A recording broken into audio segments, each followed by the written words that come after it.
biar teman-teman semua. Terdengar. Oke, terima kasih. Baik, Bismillahirrahmanirrahim. Assalamualaikum warahmatullahi wabarakatuh. Selamat datang dan selamat bergabung di ruang virtual Unit Pelaksana Teknis Layanan Bimbingan dan Konseling Universitas Negeri Makassar, UPT LBK UNM, dalam kegiatan webinar dengan tema Stop Overthinking, Kamu Pasti Bisa. Yang terhormat dan yang kita banggakan bersama, narasumber yang pada kesempatan ini meluangkan waktu untuk berbagi, yaitu Ibu Profesor Dr. Farida Aryani, MPD, dan juga beliau selaku Ketua Unit Pelaksana Teknis Layanan Bimbingan Konseling Universitas Negeri Makassar. Dan yang saya muliakan rekan-rekan peserta kegiatan webinar dengan tema Stop Overthinking, Kamu Bisa. Alhamdulillahirrabbilalamin, senang sekali rasanya hari ini bisa berjumpa dengan para orang-orang hebat, dan di layar kita telah hadir narasumber kita yang insya Allah akan berbagi, memberikan amunisi kepada kita semua agar bisa terhindar dari overthinking sebagaimana tema kita pada kesempatan ini. Boleh kita kasih aplaus dulu melalui fitur reaction pada layar kita masing-masing kepada narasumber kita dan kepada kita semua hari ini. Boleh kasih aplaus melalui layar kita masing-masing. Oke, terima kasih kepada seluruh teman-teman yang sangat antusias, sangat luar biasa hari ini. Dan perkenalkan, saya Agun Setiawan, mahasiswa S2 Bimbingan dan Konseling, dan saat ini juga telah menjadi guru BK di salah satu sekolah di Kabupaten Wajo selaku host yang insya Allah akan memfasilitasi jalannya kegiatan webinar kita ini. Tentu apresiasi dan atensi yang luar biasa saya ucapkan kepada rekan-rekan semua atas kehadirannya pada ruang virtual dalam kegiatan webinar ini. Dan sekali lagi, kegiatan ini diselenggarakan oleh Unit Pelaksana Teknis Layanan Bimbingan dan Konseling Universitas Negeri Makassar, UPT LBK UNM. Langsung saja kita mulai kegiatan webinar ini karena sebenarnya saya pun sangat menunggu momen ini, yaitu bertemu dengan para pembelajar sepanjang hayat, yang mana kita ketahui bahwa di hari Sabtu ini merupakan waktu libur sebagian dari kita, akan tetapi kita memutuskan untuk tetap dalam kegiatan yang sangat bermanfaat ini. Namun sebelum kita lanjut, izinkan saya membuka acara webinar ini dengan mengajak kepada kita semua terlebih dahulu bersama-sama membaca basmalah. Bismillahirrahmanirrahim. Sebelumnya saya akan membacakan CV dari Prof, walaupun sebenarnya beliau sudah sangat familiar bagi kita semua. Mohon izin untuk menyampaikan beberapa poin saja, karena melihat CV dari Prof itu begitu banyak pengalaman, begitu banyak organisasi yang beliau jalani. Jadi yang pertama, nama yaitu Prof. Dr. Farida Aryani, MPD, kemudian tempat tanggal lahir Jakarta 6 Januari 1976.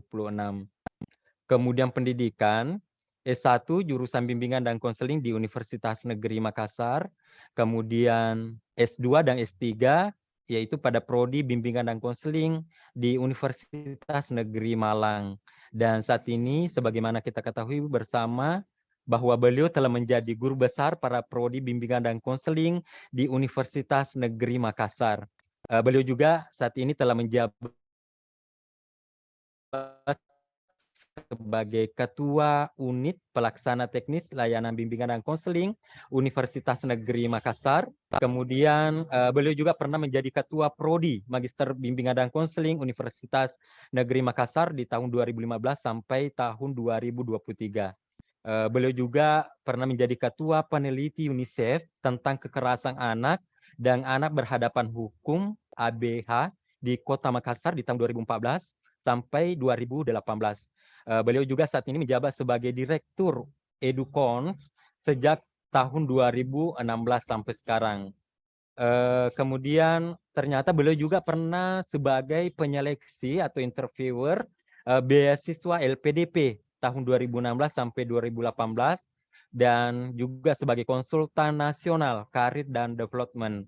Dan ketika saya akan membacakan begitu banyak memakan waktu sehingga mungkin saya pindah ke riset yang beliau pernah lakukan. Juga saya lihat banyak sekali dan mohon izin saya hanya menyampaikan yang riset terbaru yang beliau pernah lakukan. Yang pertama di tahun 2021 sampai tahun 2023 telah melaksanakan model bimbingan Yukarir untuk membantu siswa dalam penjurusan atau peminatan dalam pengembangan soft skill di era 4.0 sebagai ketua. Kemudian di tahun 2021 pada PKM pendampingan layanan BK Karir bagi guru BK SMK di Banteng juga sebagai ketua, dan di tahun yang sama tahun 2021 pernah melakukan riset terkait dengan efektivitas penerapan teknik genogram untuk meningkatkan pilihan karir generasi Z di Kota Makassar dan juga sebagai ketua. Dan tahun 2022 di program PKN pelatihan genogram bagi guru BK di Kabupaten Sidrap juga sebagai ketua. Selanjutnya saya akan menyapa dulu nih kepada Prof untuk mengecek suara dan layarnya apakah dapat berfungsi dengan baik. Assalamualaikum Prof, bagaimana kabarnya pada saat ini? Waalaikumsalam, selamat pagi semua. Pak Agung tambah seger aja nih weekend nih. Alhamdulillah sehat ya. Alhamdulillah Prof. Sehat juga untuk semua para peserta kita pada ruang virtual kita. Dan bagaimana dengan para peserta? Boleh memberikan respon dengan mengetik kata mantap di fitur chat masing-masing ketika suara dan layar Prof sudah sangat kondusif di tempat masing-masing. Tabe kepada seluruh peserta bisa mengetik di fitur chat kata mantap ketika wah luar biasa Prof. Ternyata di tempat Prof ini sudah sangat kondusif untuk kegiatan kita pada hari ini dan seluruh peserta sudah mengirimkan kata mantap dan itu bertanda bahwa kegiatan kita akan sampai di tempat masing-masing. Adapun skenario kegiatan pada webinar ini, kita akan memberikan kesempatan terlebih dahulu kepada Ibu Prof untuk menyampaikan materi dan sharingnya. Di akhir sesi nanti kita akan lanjutkan dengan sesi tanya jawab. Dan satu hal lagi yang menarik pada kegiatan kita hari ini bahwa kegiatan kita ini ada door prize-nya loh teman-teman. Jadi mohon untuk mengikuti seluruh rangkaian acara, seluruh rangkaian kegiatan mulai dari awal hingga akhir sesi. Namun ketika nanti dalam pemaparan Prof nantinya ada hal yang ingin langsung ditanyakan, pada saat itu boleh langsung menuliskan pertanyaan di chat, nanti di akhir sesi akan ditanggapi oleh narasumber kita. Nah, tentu rekan-rekan semua sudah penasaran pakai banget ya terkait dengan pemaparan dari materi ini karena memang topiknya sangat related yang terjadi pada kita baik sebagai mahasiswa maupun sebagai pekerja. Karena kadang kita memikirkan sesuatu hal yang secara berlebihan dan berulang-ulang sehingga waktu produktif kita banyak tersita dalam kondisi seperti ini. Dan lebih parahnya lagi ketika kita hanya fokus memikirkan masalah kita secara berlebihan tanpa memikirkan langkah solutif yang bisa kita lakukan. Dan lalu mengakibatkan kita tidak nyaman, kesulitan dalam tidur, serta tidak fokus dalam berbagai hal. Lalu apa bisa kita lakukan dalam menghadapi overthinking ini? Dan sebenarnya seseorang bisa dikategorikan sebagai overthinking ketika seperti apa? Mari kita menyimak bersama ulasan materi yang akan disampaikan oleh Prof. Dengan segala hormat, mohon izin Prof. Waktu dan layar saya persilakan kepada pemateri kita, Ibu Profesor Dr. Farida Aryani, MPD. Kepada Ibu Prof. dengan hormat saya persilahkan.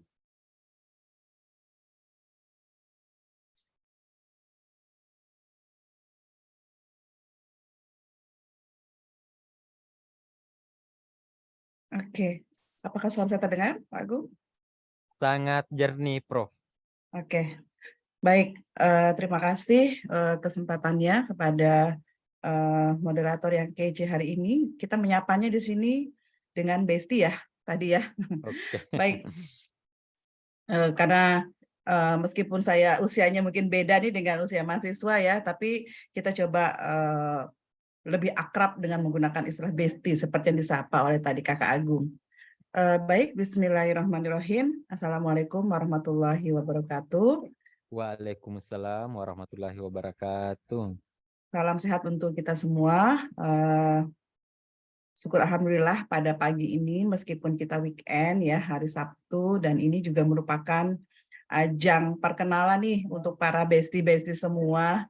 Saya sebagai ketua UPT LBK yang baru atau ketua atau kepala unit pelaksana teknis layanan bimbingan konseling yang baru di Universitas Negeri Makassar mencoba untuk mensosialisasikan apa-apa saja yang ada di UPT LBK, dan nanti kita akan putarkan juga di akhir webinar pada hari ini seperti apa sih UPT LBK dan apa-apa saja layanannya, dan apakah mahasiswa bisa mengakses layanan-layanan yang ada di UPT ini. Nah, saya izin share screen ya. Oke. Pagi ini kita akan membahas sesuatu yang sangat relate banget dengan dunia anak muda nih. Kita sering mendengar istilah overthinking, kalau dalam bahasa Inggrisnya overthinking kayak ini gitu ya. Kita sering merasakan overthinking yang sering diomongkan oleh anak-anak muda. Nah, sebenarnya apa sih overthinking itu?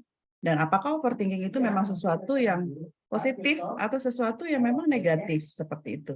Ya. Nah, sekarang kita akan tadi CV saya sudah dijelaskan oleh Pak Agung ya. Sebentar ya, saya mau mute di sini.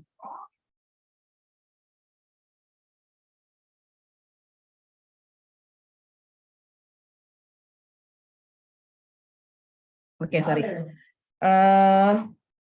Sekarang saya mau kita curah pendapat sedikit nih. Boleh di kolom chat ya.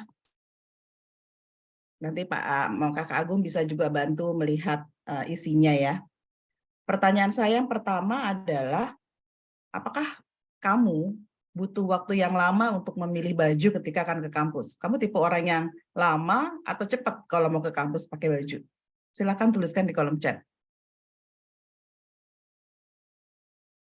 Lama, Nurul lama.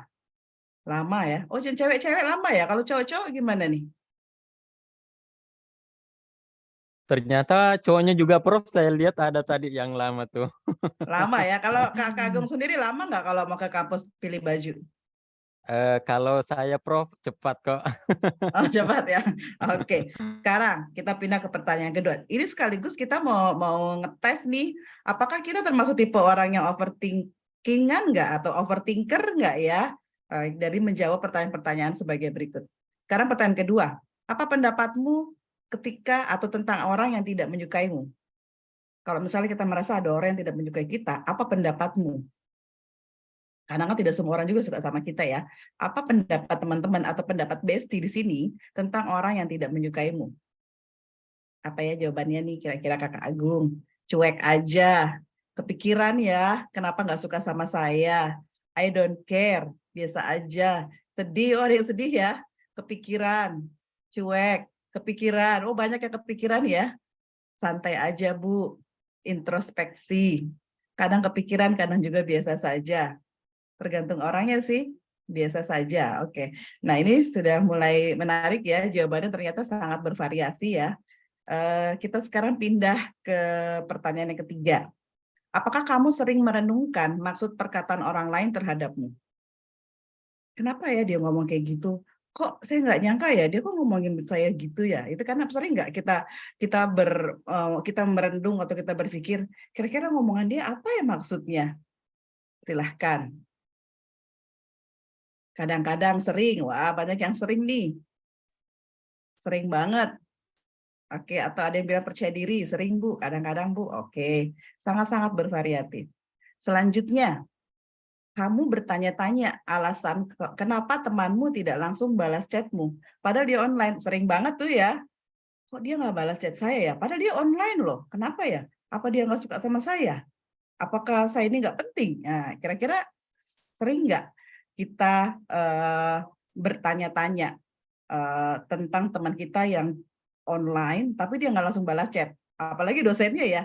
Saya sudah chat dosenku, termasuk saya mungkin, kok tidak langsung dibalas ya? Padahal ibu online kayak gitu. Sering nggak?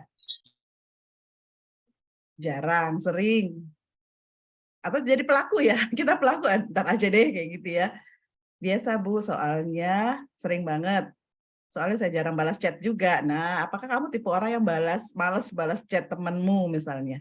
Kadang-kadang. Oke. Selanjutnya, ketika orang lain membalas chat oke, apakah kamu merasa ada yang salah denganmu? Kan kita ngechat ini satu paragraf. Kita chatnya ini 10 lembar, tapi balasnya cuma oke. Itu gimana perasaanmu kalau kayak gitu? Capek-capek, panjang-panjang ngirim chat, tiba-tiba jawabannya cuma oke atau jempol, mantap gitu ya. Itu gimana perasaanmu? Kesel. Biasa aja Bu, kecuali kalau sama orang penting, be aja. Oke. Oh, berarti tergantung orangnya ya. Kalau misalnya orang penting, jawaban oke itu sudah syukur banget ya. Oke, biasa aja. Kadang kesel ya, ada yang menjawab kesel. Kalau misalnya capek-capek kita chat panjang-panjang, jawabannya tidak seperti ekspektasi kita. Oke, kita pindah lagi pertanyaan selanjutnya. Apakah kamu sulit mengambil keputusan karena kamu sering merasa takut salah?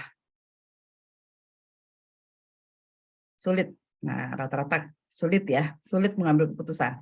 Ada yang mau share untuk di pertanyaan terakhir, kira-kira kenapa sulit? Kenapa takut salah? Ada yang mau raise hand? Mungkin Kakak Agung bisa bantu. Kalau ada yang raise hand, 1-2 orang bisa menyampaikan pendapatnya. Ada yang mau share? Kayaknya belum panas ya nih Kakak Agung. Belum ada yang berani raise hand ya. Oh, ini ada yang angkat tangan nih. Sudah ada tuh Prof yang angkat tangan. Silahkan. Oke, Kenapa susah Dernak. mengambil keputusan?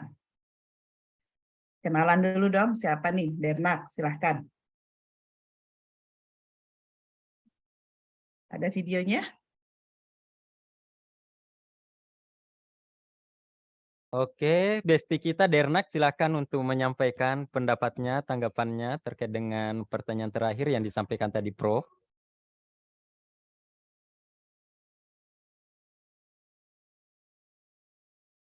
Oke, kayaknya belum ya. Ada yang lain mungkin? Besti yang lain mungkin ada mau menyampaikan kenapa sih susah ngambil keputusan? Wah, sepertinya Prof dia hanya menulis lewat chat, tapi saat ini ada Oke, yang angkat tangan Prof dulu. Ini Nurul Asikin. Silahkan. silahkan Nurul. Baik Bu, terima kasih. Sebelumnya perkenalkan saya Nurul Asikin dari Universitas Negeri Makassar, mahasiswa Prodi S1. Mungkin mahasiswanya juga Ibu. Jadi kalau terkait untuk pertanyaan terakhir, kenapa saya pribadi sulit untuk menentukan suatu pilihan? Karena biasanya itu Bu kan, kalau misalnya kita mau memilih, ada beberapa opsi dan setiap opsi itu punya sisi negatifnya atau dampak yang bakalan kita terima. Jadi kadang bingung yang mana ini lebih baik kupilih. Dan ujung-ujungnya ke-trigger baru pilih yang paling mudah untuk dilakukan, Ibu. Oh gitu ya. Oke, ini juga ada nih dari siapa tadi siapa tadi yang Dernak ya, katanya sulit mengambil keputusan karena takut keputusan saya tidak dapat diterima orang lain. Jadi kadang-kadang kita merasa ragu-ragu dengan keputusan kita sendiri. Nah, ketika kita dari pertanyaan-pertanyaan ini, tentunya ini adalah sesuatu yang related dengan sehari-hari kita. Ya, apakah di media sosial ataukah di dunia nyata sehari-hari ya. Kadang-kadang kita menjadi sangat susah mengambil keputusan, kita sangat selalu merasa bahwa kok orang nggak suka sama saya ya, atau kita memikirkan sesuatu yang terlalu berlebihan menurut kita sehingga pada akhirnya kita jadi merasa tidak nyaman dengan diri kita sendiri. Bahkan ketika kita mau mengambil keputusan, kita sangat-sangat super hati-hati. Nah, sekarang kita lihat seperti apa faktanya. Nah, hasil riset menunjukkan bahwa ternyata perempuan lebih overthinking loh dibanding kaum pria. Bener nggak nih? Perempuan lebih overthinking daripada laki-laki, ya. Ini hasil riset ya. Terutama hal ini dipengaruhi oleh faktor sosial dan faktor budaya. Dan itu menunjukkan peningkatan overthinking di masyarakat, termasuk di pengguna media sosial. Kita kadang-kadang melihat komentar orang di media sosial, kita jadi sangat, kenapa ya seperti itu? Dia kayaknya nggak suka sama saya deh. Apalagi kadang-kadang kalau banyak anak-anak remaja nih, para bestie-bestie nih yang suka share perasaannya di media sosial. Padahal dia cuma mau share aja, saya lagi kesel misalnya, kayaknya kesel sama saya deh. Kenapa ya dia kesel sama saya? Padahal dia tidak menunjukkan itu pada siapapun. Akhirnya kita jadi kepikiran, ya. Dan itu ternyata lebih parahnya lagi dampaknya bahwa ternyata hasil riset menunjukkan kalau kita overthinking itu dapat mempengaruhi kesehatan mental loh. Ya, kesehatan mental kita jadi terganggu, dan tentunya kalau kesehatan kita mental terganggu, kita menjadi tidak produktif, kita menjadi tidak bahagia, dan bisa saja menimbulkan gejala-gejala kesehatan mental yang lain, kecemasan, depresi, bahkan kalau kita lihat hasil riset dari UNICEF ya menunjukkan ya 1 dari 7 remaja mengalami masalah kesehatan mental, dan bahkan angka bunuh diri itu sekarang cenderung meningkat di antara anak muda. Kemarin kita mencoba di pameran yang dilaksanakan kerjasama mahasiswa S1, S2 dalam proyek bimbingan karir, dan UPTLBK juga membuka stand di sana. Saya sangat-sangat sedih dan sangat kaget ternyata ketika kita buat di situ problem box ya, problem masalah ya, ada mahasiswa yang tidak mau disebutkan namanya memiliki keinginan untuk bunuh diri. Ya, dan ini menunjukkan bahwa kadang-kadang bisa saja ketika juga saya berada dalam suatu forum yang di situ banyak anak mudanya, bahkan anak-anak SMA ya, ketika saya melatih tentang kesehatan mental, saya bertanya, apakah di antara kalian pernah punya keinginan ingin bunuh diri? Dan itu hampir dari antara pesertanya sekitar 50-an lebih, itu setengahnya itu raise hand, angkat tangan. Saya jadi sedih juga dan shock juga karena kok bisa loh, kalian kelihatannya sehat-sehat saja, baik-baik saja, ternyata mereka ada bahkan yang beberapa sudah melakukan self harm atau menyakiti dirinya sendiri dengan menyilet tangannya, dan mereka kasih lihat ke saya ya. Nah ini dan ketika saya tanya kenapa seperti itu, mereka katakan bahwa kami masalah di rumah orang tua, ekspektasi orang tua yang terlalu tinggi, masalah di sekolah, masalah di kampus, dan mereka kemudian kadang-kadang mereka merasa sendiri. Ya, banyak anak-anak muda yang meskipun mereka punya banyak teman, ya, mereka punya banyak teman, tapi ternyata mereka sendiri nggak bahagia, dan mereka memiliki teman-teman yang toksik seperti itu, sehingga mereka kemudian merasa kesepian dan nggak tahu mau cerita kemana. Di mana kami bisa bercerita tentang masalah kami, di mana minta bantuan. Mungkin itu yang banyak anak-anak muda juga rasakan saat ini. Nah, sekarang kita lihat sebenarnya apa sih overthinking itu, ya. Kalau kita lihat overthinking itu menurut APA atau American Psychological Association ya, sebenarnya istilah psikologisnya itu disebutkan bukan overthinking ya, tapi rumination atau ruminasi. Nah, apa sih ruminasi itu? Ya, ada suara nih kayaknya bisa di-mute yang teman-teman host. Ruminasi itu adalah pola berpikir tentang segala mengenai sesuatu hal yang dilakukan secara berulang-ulang, dan kita terlalu merasa khawatir ya akan masa lalu kita ya, atau akan masa ke depan kita, sehingga kadang-kadang kita nggak bisa tidur memikirkan hal yang sama, memikirkan satu hal yang sama secara berulang-ulang, kepikiran ya, kenapa ya saya kemarin itu ngomong begitu sama teman saya jadi kepikiran, kayaknya dia nggak suka deh sama saya, kayaknya guru saya membenci saya deh, kenapa ya dia membenci saya, kenapa ya pacar saya seperti itu kadang-kadang ada di pikiran kita, dan kadang-kadang itu overtime, berkali-kali itu menyiksa pikiran kita, bahkan sampai mengganggu tidur kita misalnya. Bahkan di definisi lain diistilahkan bahwa overthinking itu adalah sebuah kebiasaan di mana seseorang memikirkan sesuatu atau khawatir akan sesuatu secara terus-menerus seolah-olah tidak ada ujungnya gitu loh. Ya, meskipun sudah lewat ya, itu akan keingetan terus atau kepikiran terus istilah kerennya ya. Nah, sekarang Apakah saya termasuk orang yang overthinking atau tidak? Mari kita lihat tanda-tandanya. Apakah ada pada diri kita atau tidak? Yang pertama, selalu memikirkan sesuatu isu tertentu atau pengalaman tertentu yang kita rasakan, yang kita alami, itu secara berlebihan. Ya, dan akhirnya mempengaruhi produktivitas kita. Ya, jadi lemas, jadi nggak mau ketemu orang banyak misalnya, ya. Yang kedua, sulit menjadi tenang akhirnya. Sering mengeluh misalnya, tarik nafas. Kita merasa bahwa kita nih orang yang paling menderita di dunia ini, seperti itu ya. Terus-terusan merasa khawatir atau cemas dan kadang-kadang merasa lelah gitu. Padahal kita baik-baik saja. Ya, bahkan ada yang ketika ke dokter fisiknya sehat, tapi kok kayak merasa lelah gitu loh. Karena beda kalau lelah secara fisik, istirahat, tidur terus selesai. Tapi kalau lelah secara mental itu akan sangat-sangat menyiksa, ya. Atau pikiran kita dipenuhi oleh pikiran negatif. Kenapa ya dia kok kayak bisik-bisik, dia ngomongin saya kayaknya deh. Dia kayaknya di media sosial ini ditujukan ke saya deh. Kenapa ya kayak gitu? Padahal saya baik loh sama dia. Kenapa sih dia cuekin saya? Kenapa sih dia putusin saya? Misalnya gitu ya. Itu kadang-kadang selalu ada di pikiran kita dan pikiran kita akhirnya dipenuhi oleh pikiran negatif. Ya.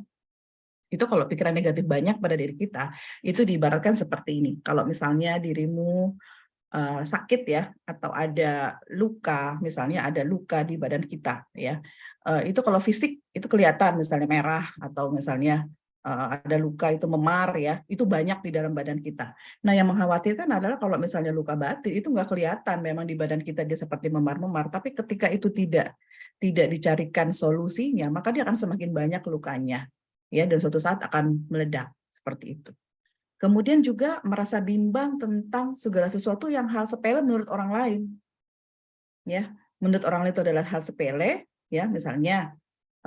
Tapi kadang-kadang juga ini membahayakan karena seperti misalnya beberapa kasus bullying ya, itu banyak yang menganggap enteng dan bahkan orang dewasa kadang-kadang menganggap enteng. Misalnya ketika kamu disebut misalnya dasar kurus misalnya, atau karena fisiknya, karena gemuk misalnya, terus orang lain menganggap enteng juga ya, itu karena kita kepikiran ya, sampai kemudian mohon maaf, beberapa kasus bullying itu ternyata 40% angka bunuh diri karena dibully. Nah ini juga sesuatu hal yang kadang-kadang kita menganggap enteng sebagai orang dewasa, padahal anak-anak mengalami perilaku-perilaku dibully dan mereka kemudian tidak tahu mau kemana karena dianggap biasa-biasa saja.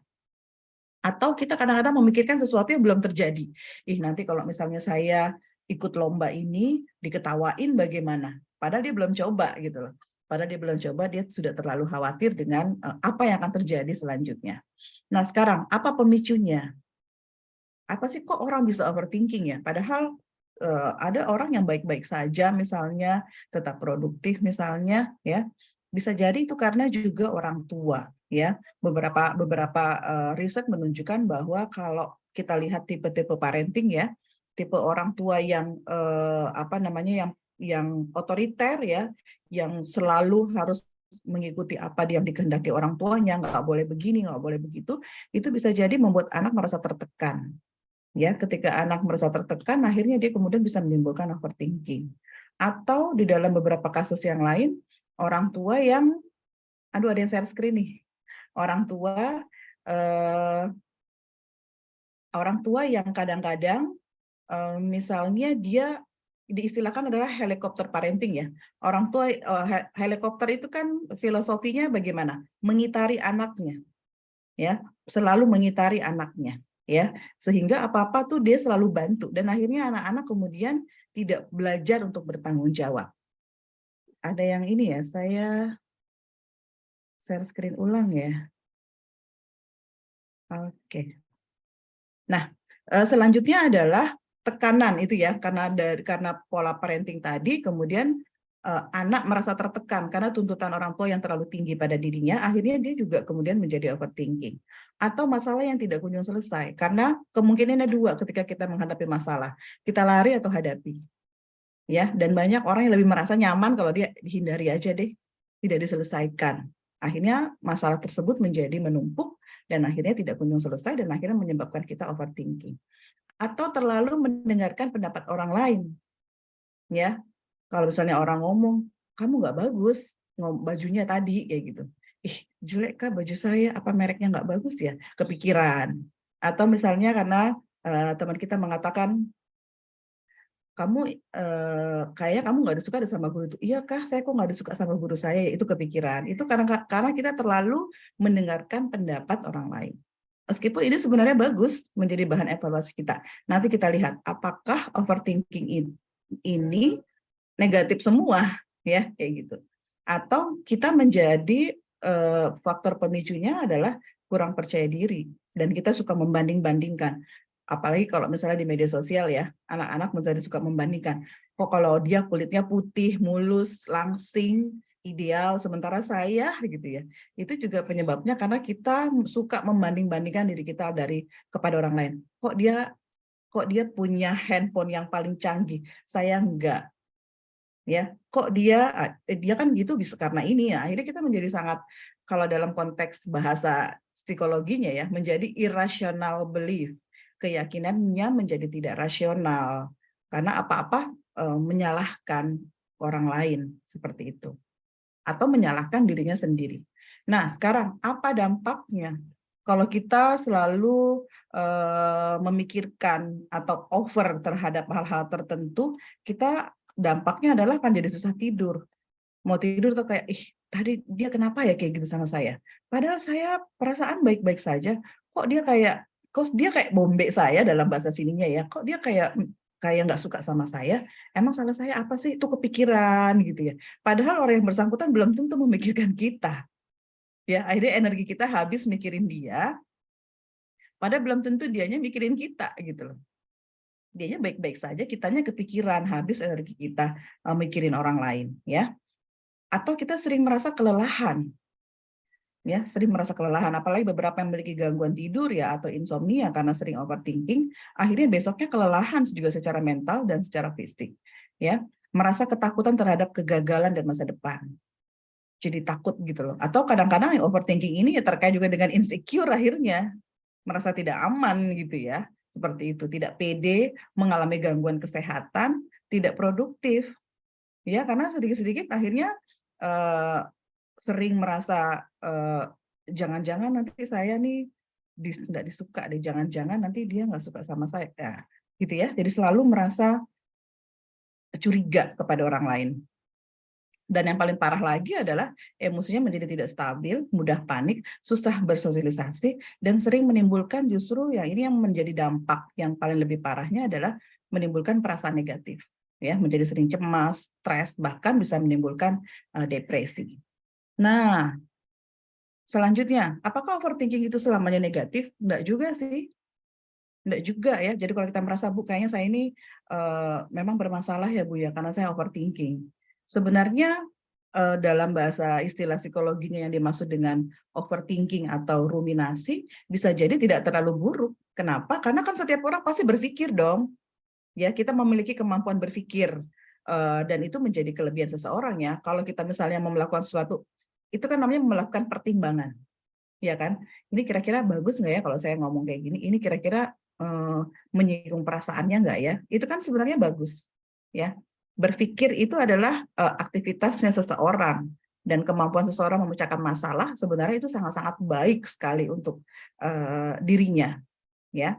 Nah, cuma yang bermasalah adalah kalau menurut hasil riset, ya, kalau kita terlalu banyak, ya, hasil riset menunjukkan bahwa terlalu banyak berpikir justru merugikan, ya, dan menghalangi seseorang untuk bertindak, dan kita menjadi habis energinya untuk memikirkan hal yang sama. Misalnya kita memikirkan tadi, misalnya karena kita nilai kita jelek misalnya, apalagi akhir semester nih, kok nilai saya C, sementara teman saya A. Oh mungkin karena dia dekat dengan dosen kali ya, oh mungkin karena ini, gitu. Akhirnya karena kita merasa kita overthinking, menyalahkan orang lain, menyalahkan teman, menyalahkan diri kita sendiri juga ya.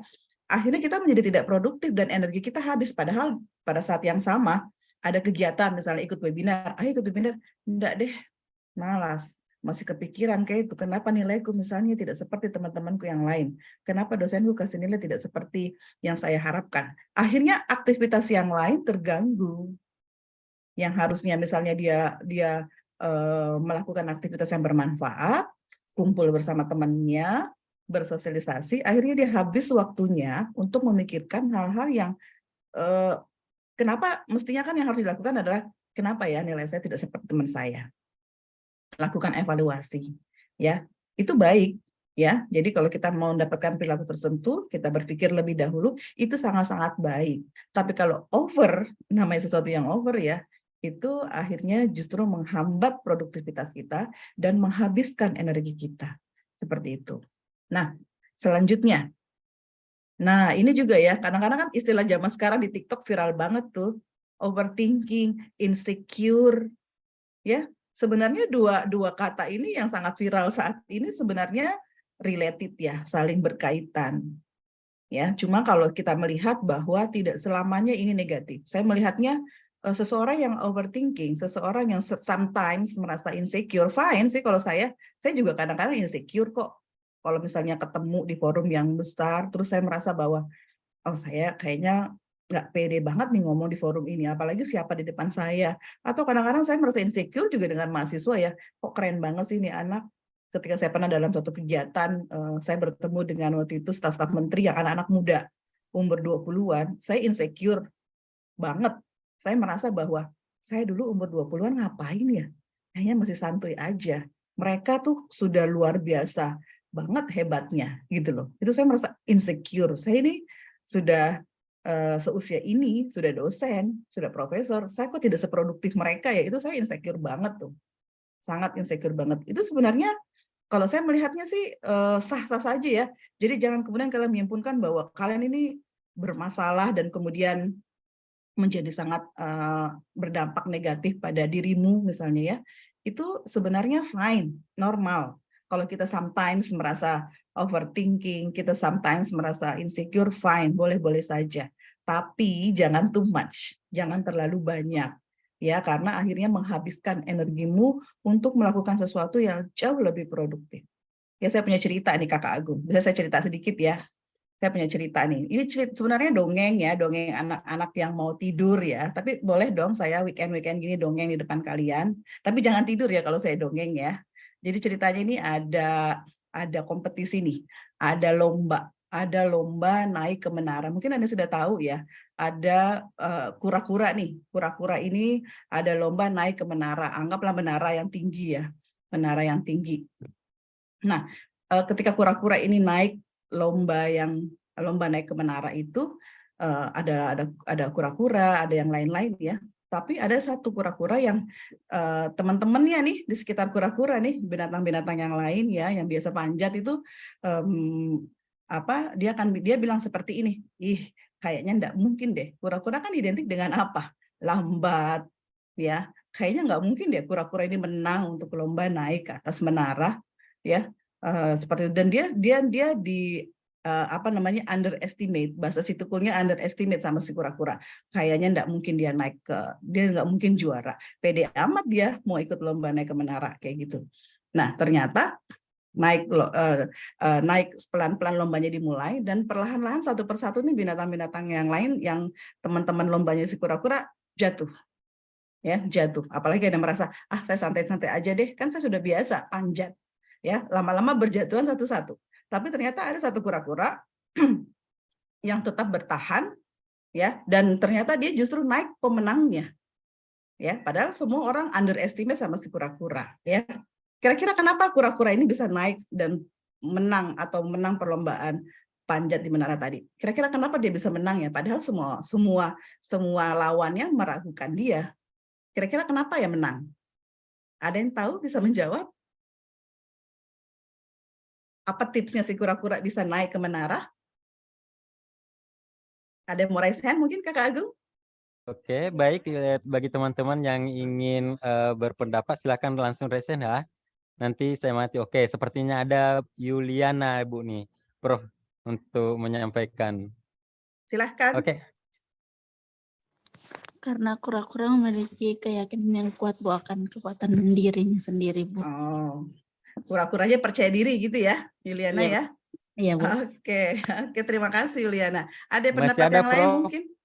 Silahkan. Siti Hajar, silakan. Baik, terima kasih atas kesempatannya. Jadi yang mungkin karena tekad dan semangat yang kuat juga Bu, dan dia tanpa memikirkan pendapat orang lain. Jadi dia fokus sama satu tujuan. Oke. Kura-kuranya sangat keren ya, dia fokus sama tujuannya sehingga dia menang, teman-temannya gugur gitu ya. Terima kasih. Ada lagi yang lain? Nanti yang menang dapat door prize ya Kakak Agung ya, dapat hadiah ya dari panitia ya. Siap, Prof. Dan ternyata banyak juga di fitur chat, Prof, yang Oke, menyampaikan oke. pendapatnya. Oke, saya coba baca ya.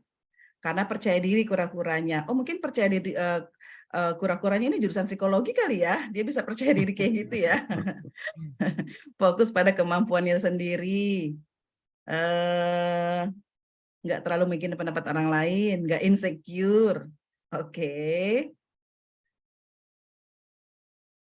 Ada lagi? Oh, ini ada Bu Wida juga. Terima kasih Bu Wida sudah bergabung. Tergantung penting dan apakah berdampak pada orang lain, Prof. Oh, terima kasih Bu Widya. Ini salah satu sahabat saya juga. Ada? Masih ada lagi yang mau resen? Satu orang lagi, siapa tahu pemenangnya nih. Ayo.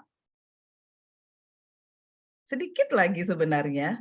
Nah, Samsur Rahmi Samad. Silahkan.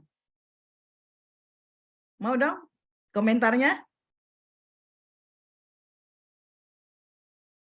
Samsur Rahmi Samad. Baik, terima kasih atas kesempatannya, Prof. Ya. Dari mana jurusan apa nih Izin Samsur tidak Rahmi? aktif kamera karena lagi di luar. Jurusan apa Samsur? Dari jurusan bimbingan seling. Oke. Jawabannya katanya karena apa? Suaranya kurang jelas. Sebenarnya dari kisah dongeng yang sudah diceritakan tadi sama Prof tentang kura-kura, menurut saya bisa jadi karena seorang kura-kura yang tuli. Jadi dalam proses mencapai ke puncak, dalam proses memanjat menara tadi, dia tidak sempat mendengarkan komentar lain yang ada di sekitarnya, orang lain yang menjatuhkannya, sehingga dia tetap fokus kepada tujuan sehingga dia bisa sampai di akhir, begitu Prof. Oke, ini pemenangnya Kakak Agung. Samsur Rahmi pemenangnya. Nanti Wah, silakan. Ternyata dopres kita yang pertama, Prof, sudah ada pemenangnya ya. Iya, Dan tentu silakan masih nanti ada dopres panitia. selanjutnya. Nanti panitia akan hubungi ya. Terima kasih. Iya. Bisa nanti panitia hubungi Samsur Rahmi untuk mendapatkan hadiahnya ya. Selamat. Nah, sekarang tadi kan jawabannya adalah ternyata kura-kuranya tuli. Kok bisa ya dia tuli ya? Sebenarnya ini kiasannya. Tuli dalam arti bahwa ya dia tidak terlalu banyak mendengarkan pendapat orang lain tentang dia. Karena kadang-kadang yang membuat kita itu mengalami kegagalan bukan karena kita nggak bisa, bukan karena kita nggak mampu, tapi kita too much, terlalu banyak mendengarkan perkataan orang lain tentang dia. PD-nya mau lomba menyanyi baru nggak bisa menyanyi, baru jeleknya suaranya. Percaya diri sekali dia mau ikut lomba menyanyi. Siapa sih dia? Ya, itu terlalu banyak kita mendengarkan perkataan orang lain yang kadang-kadang itu merendahkan kita, merendahkan mental kita, yang membuat akhirnya kita justru tidak berani mencoba. Itu tadi menyebabkan overthinking. Ternyata si kura-kuranya enggak overthinker dia. Dia fokus pada tujuannya. Dia tidak terlalu banyak mau mendengarkan omongan orang lain pada dirinya, karena kadang-kadang saya sendiri ya selalu berpendapat bahwa di sekitar kita ini tidak semua orang suka sama kita. Selalu akan ada like and dislike. Dan kita tidak harus membahagiakan semua orang. Ya, dan kita tidak harus bahwa semua orang harus menyukai kita. Tadi ya seperti teman-teman yang besti-besti katakan, kita fokus pada tujuan kita menghargai orang lain, kita menghargai pendapatnya orang lain tentang kita, orang tua kita, guru kita, tapi kita punya pilihan kita sendiri, ya, dan kita fokus pada tujuan kita. Kalau misalnya, karena tidak mungkin juga kita ingin disukai oleh semua orang, jangan pernah kita merasa bahwa kayak saya harus disukai oleh semua orang. No, karena selalu ada dua perspektif, ya, like and dislike. Ketika kamu baik sama orang, kalau saya sih semakin kesini circle saya kayaknya nggak besar ya, nggak terlalu banyak circle saya. kita menghindari sesuatu yang toksik, yang mengganggu kesehatan mental kita. Kita fokus apa yang menjadi tujuan kita dan yang membuat kita bahagia. Ya, kadang-kadang kalau kita terlalu overthinking, akhirnya kita menjadi ingin selalu mengenakan orang lain, tapi kita sendiri sesungguhnya bermasalah kayak gitu. Ya, nah ini sehingga kalau kita lihat memang overthinking dengan insecure itu saling berkaitan juga, karena kalau insecure itu adalah perasaan yang tidak aman, ya, merupakan pandangan yang buruk terhadap dirinya serta perasaan tidak berdaya dalam melakukan sesuatu. Ini sangat related juga dengan overthinking ya, yang menjadi istilah keren sekarang anak-anak muda. Saya lihat di Reels, di TikTok ya. Nah, sebenarnya overthinking dan insecure itu merupakan hal yang wajar. Saya katakan tadi. Kalau misalnya kalian mengatakan, Bu, saya ini berarti orang yang bermasalah ya Bu ya, mental saya Bu ya. Karena saya orangnya overthinking dan saya orangnya insecure. Ya, dalam beberapa tulisan ilmiah dikatakan bahwa wajar kalau kita sometimes itu merasa overthinking, kita merasa insecure. Tapi dalam limit tertentu.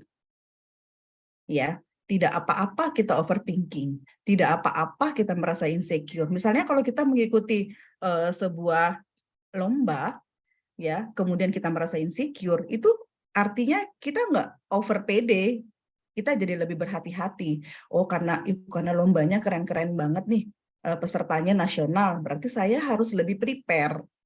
Ya, insecure-nya menjadi membuat kita mengevaluasi diri kita, apa yang kemudian saya harus lakukan supaya lebih baik, seperti itu. Ya, menjadi bahan untuk evaluasi dan refleksi. Ya, karena tidak apa-apa untuk menjadi overthinking, tidak apa-apa untuk menjadi insecure pada saat tertentu, ya. Karena kita merasa bahwa kita mengakui dan menerima kita juga punya kelemahan. Ya, jadi kalau kita kemudian membatasinya dalam limit tertentu kita boleh merasakan itu, tapi kemudian dari situ kita berusaha kemudian apa yang harus saya lakukan, apa yang harus saya perbaiki, apa yang harus saya tingkatkan. Nah, dalam konteks seperti itu sesungguhnya kita yang sudah menemukan yang namanya self-love. Kita jadi sudah sangat mencintai diri kita sendiri.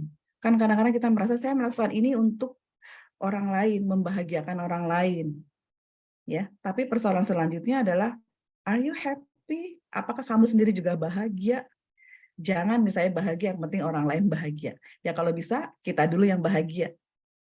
Ya, kita dulu yang bahagia, baru kemudian orang lain juga harus bahagia. Ya, kemudian, nah ini ada salah satu intervensi sebenarnya ya, ada salah satu pendekatan ya. Sebenarnya dalam istilah psikologi dikatakan bahwa insecure itu artinya kita berpikirnya menjadi tidak rasional.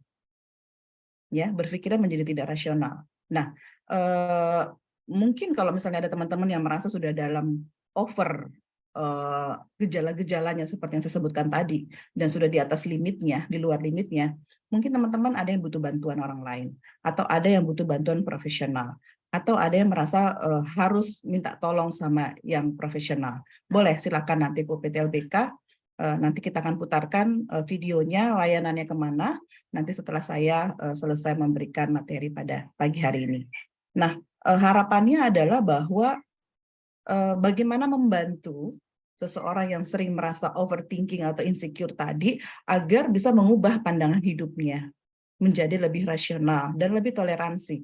Dan memang sih tidak semudah membalikan telapak tangan ya, tapi dia butuh dibantu dan butuh dilatih agar kita menjadi orang yang tadinya tidak rasionalan atau yang tadinya overthinker menjadi orang yang lebih produktif dan memiliki pandangan yang lebih rasional dan lebih toleran. Nah, kita lihat sekarang.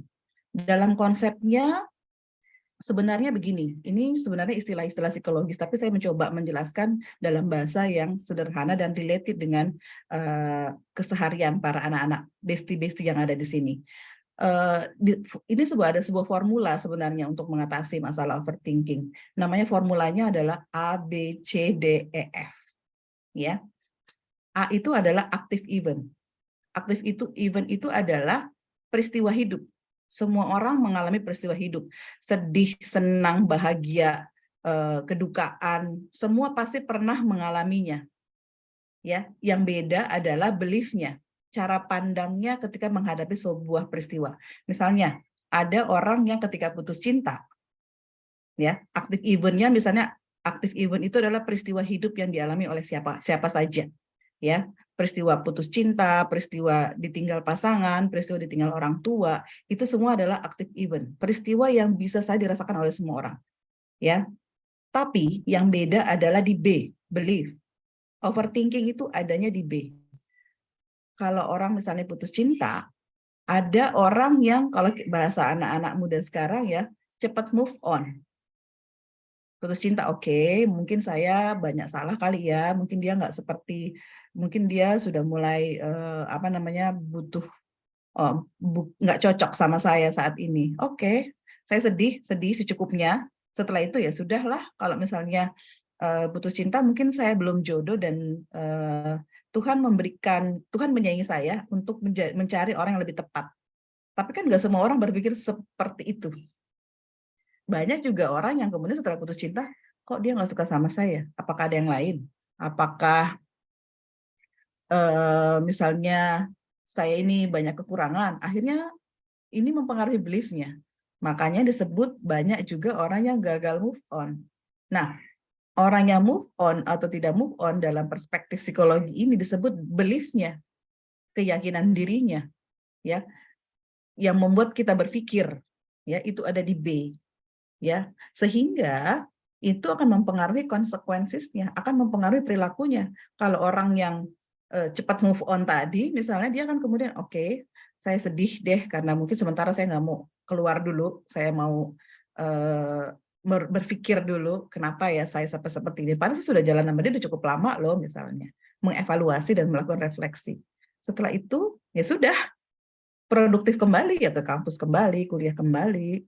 Ya, tapi kalau orang yang kemudian tidak rasional, ya, atau yang orang yang overthinking, akhirnya dia akan drop, dia sedih, dia menyalahkan dirinya, dia menyalahkan pacarnya, semua disalahkan dan sehingga mempengaruhi produktivitasnya.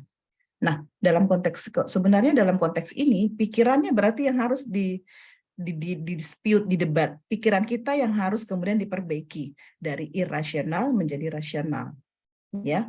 Boleh thinking, berpikir, ya, tapi tidak over. Nah, itu yang disebut dengan melakukan dispute. Kita kemudian melatih pikiran kita, ya, untuk kemudian mengurangi bahkan menstop pikiran-pikiran yang over itu tadi. Supaya apa? Supaya kita lebih berdampak positif pada perilaku positif kita dan tentunya mengharapkan perasaan yang baru. Perasaan yang bagaimana? Perasaan dan pikiran yang baru, menjadi lebih rasional. Saya kasih contoh kayak gini. Ini contohnya. Contohnya ini tadi adalah formula A, B, C, D, E. Supaya kalian juga paham ya bagaimana pola berpikir seseorang ya. Kenapa bisa ada yang overthinking, bisa ada yang lebih rasional. Yang pertama adalah misalnya kalian kehilangan orang yang dicintai. Ya, ini namanya antecedent. Semua orang pasti pernah mengalami event seperti ini. Kehilangan orang yang dicintai. Tapi bedanya adalah responnya. Ada orang yang irasional, orang yang overthinking akan mengatakan, kok Tuhan nggak adil ya? Kok bisa dia pergi secepat itu? Ini tidak boleh terjadi. Tidak ada gunanya saya hidup lagi. Bahkan ada beberapa kasus yang memilih untuk apa saya hidup lagi? Ya, akhirnya itu namanya orang yang overthinking, orang yang irrational belief-nya yang mendominasi. Nah, ini yang kemudian berdampak pada perilakunya dan kesehatan mentalnya. Dia menjadi depresi, dia menjadi menarik diri, bahkan dia ingin mengakhiri hidup. Konsekuensinya, perilakunya menjadi negatif. Ya, dan ini yang mau diubah supaya pikiran kita atau belief kita itu menjadi rasional. Dari over tadi menjadi lebih rasional. Thinking ya, berpikir ya, tapi menjadi lebih rasional. Nah, kita harapkan yang tidak rasional menjadi rasional. Ya, karena kalau orang yang tidak rasional menjadi rasional, dia akan mengatakan dalam pikirannya adalah, kalau orang yang tidak overthinkingan ya, dia akan mengatakan adalah kehilangan ada resiko hidup. Ya dong, setiap orang pasti pernah mengalami yang namanya kehilangan. Itu adalah sebuah resiko, ya. Yang kedua, dapat terjadi pada siapa saja. Jadi jangan kita mengatakan kalau kita mengalami kehilangan, ya, cuma saya ini orang yang paling susah sedunia ini. Saya orang yang paling menderita. Misalnya kayak gitu ya. Dapat terjadi pada siapa saja. Dan kita kemudian berpikir bahwa masih banyak hal produktif yang perlu saya lakukan. Masa karena kehilangan orang cinta tidak mau makan berhari-hari misalnya. Berarti kita tidak sayang pada diri kita sendiri. Ya, boleh sedih nggak sih Bu kalau misalnya seperti kasus seperti ini? Ya iya dong. Ya, sedih itu wajar. Laki-laki, perempuan menangis itu sangat-sangat wajar. Jangan mengatakan masa laki-laki menangis. Fine, seseorang boleh-boleh saja kalau sedih dia menangis. Tapi ingat tadi, ada limitnya. Karena kita lebih memilih untuk tetap produktif. Sedihlah dengan cara yang wajar, jangan sampai berhari-hari tidak mau makan misalnya.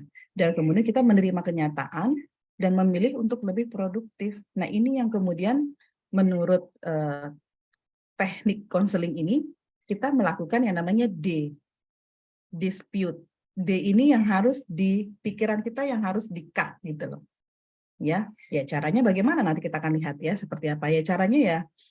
Ini memang perlu keterampilan dan butuh konseling ya seperti itu dengan menggunakan self talk misalnya, kita bisa bicara pada diri kita sendiri. Kita mengatakan, kita mengevaluasi ya, kita melakukan refleksi apa keyakinan-keyakinan yang bisa menghambat kesehatan mental kita seperti itu. Nah, sekarang apa saja tipsnya? Ya, dari masalah-masalah yang tadi tentunya kalau kita ingin menjadi lebih produktif ya, yang pertama adalah kita fokus pada diri kita sendiri. Seperti kura-kura tadi, tidak terlalu mendengarkan omongan orang lain. Meskipun itu juga penting. Karena omongan orang lain bisa menjadi bahan kita, khawatirnya kita lupa diri nih kalau kita nggak dapat masukan dari orang lain. Itu penting banget. Tapi tidak semua orang juga harus didengarkan. Karena yang paling tahu diri kita ya kita. Ya, seperti itu. Yang kedua, mengevaluasi apa yang sebenarnya kita rasakan. Ya, kadang-kadang ini namanya validasi emosi ya. Kita perlu memvalidasi emosi kita. Kalau misalnya sedih ya harus diekspresikan gitu loh. Jangan ditekan. Karena banyak orang yang bermasalah emosinya karena dia menekan emosinya. Saatnya orang sedih, ya kalau mau menangis ya silahkan menangis. Ya, kalau tertawa ya tertawa, kalau marah ya marah, jangan ditekan, ditahan amarahnya, karena akan meledak nanti. Tapi dengan cara yang wajar, dengan cara yang tepat, jangan sampai karena kalian marah melayang meja, melayang piring. Siapa yang kalau marah itu melayang? Ya, bagaimana ekspresi marahmu? Tentunya kita punya ekspresi marahnya sendiri-sendiri. Yang paling penting adalah itu harus diekspresikan, namun dengan cara yang tepat dan tidak melukai perasaan orang lain. Ya. Selanjutnya adalah cerita sama orang yang dipercaya. Dan UPTLBK ini hadir untuk menjadi ruang cerita juga bagi teman-teman. Ya silahkan kalau misalnya nanti yang merasa butuh bantuan, kami membuka layanan secara luring ya di lantai 12 dan juga secara daring ya. Apakah melalui Telegram, bisa juga kalau misalnya melalui Zoom ya, dan insya Allah semua nanti akan dijamin kerahasiaannya karena didampingi oleh para konselor sebaya dan konselor dan psikolog profesional ya. Kemudian mencurahkan melalui tulisan. Ini bagus. Nanti kita akan coba ini praktekkan sama mahasiswa ya. Teknik journaling, menulis ya. Kalau di zaman Ibu, di zamannya Bu Widya, di sini ada Bu Widya hadir, terima kasih. Ada Bu Erni juga dengan Ibu Habibah. Di zaman kami nih yang orang-orang umur-umur kami ini suka dulu tuh menulis namanya buku diari ya. Buku diari. Ya, saya sampai sekarang masih saya simpan tuh buku diari saya. Jadi kita punya buku diari, bukunya itu bahkan dikunci gembok. Siapa di sini yang suka menulis di buku diari? Anak seperti kalian nggak tahu saya masih suka menulis di diari nggak ya? Karena anak-anak sekarang justru curhatnya di media sosial, galaunya,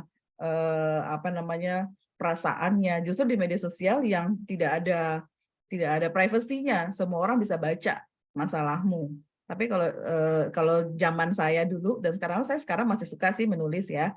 Dan sekarang sudah ada loh journaling ini di aplikasi smartphone-mu ya. Kita bisa menuliskan perasaan kita. Itu bagus banget loh. Itu untuk mengekspresikan apa yang kita rasakan. Dan suatu saat kalau saya suka baca lagi. Oh, dulu waktu saya sedih, cara yang saya lakukan tuh kayak gini ya. Oh dulu kalau saya marah, saya kayak gini ya. Itu jadi membuat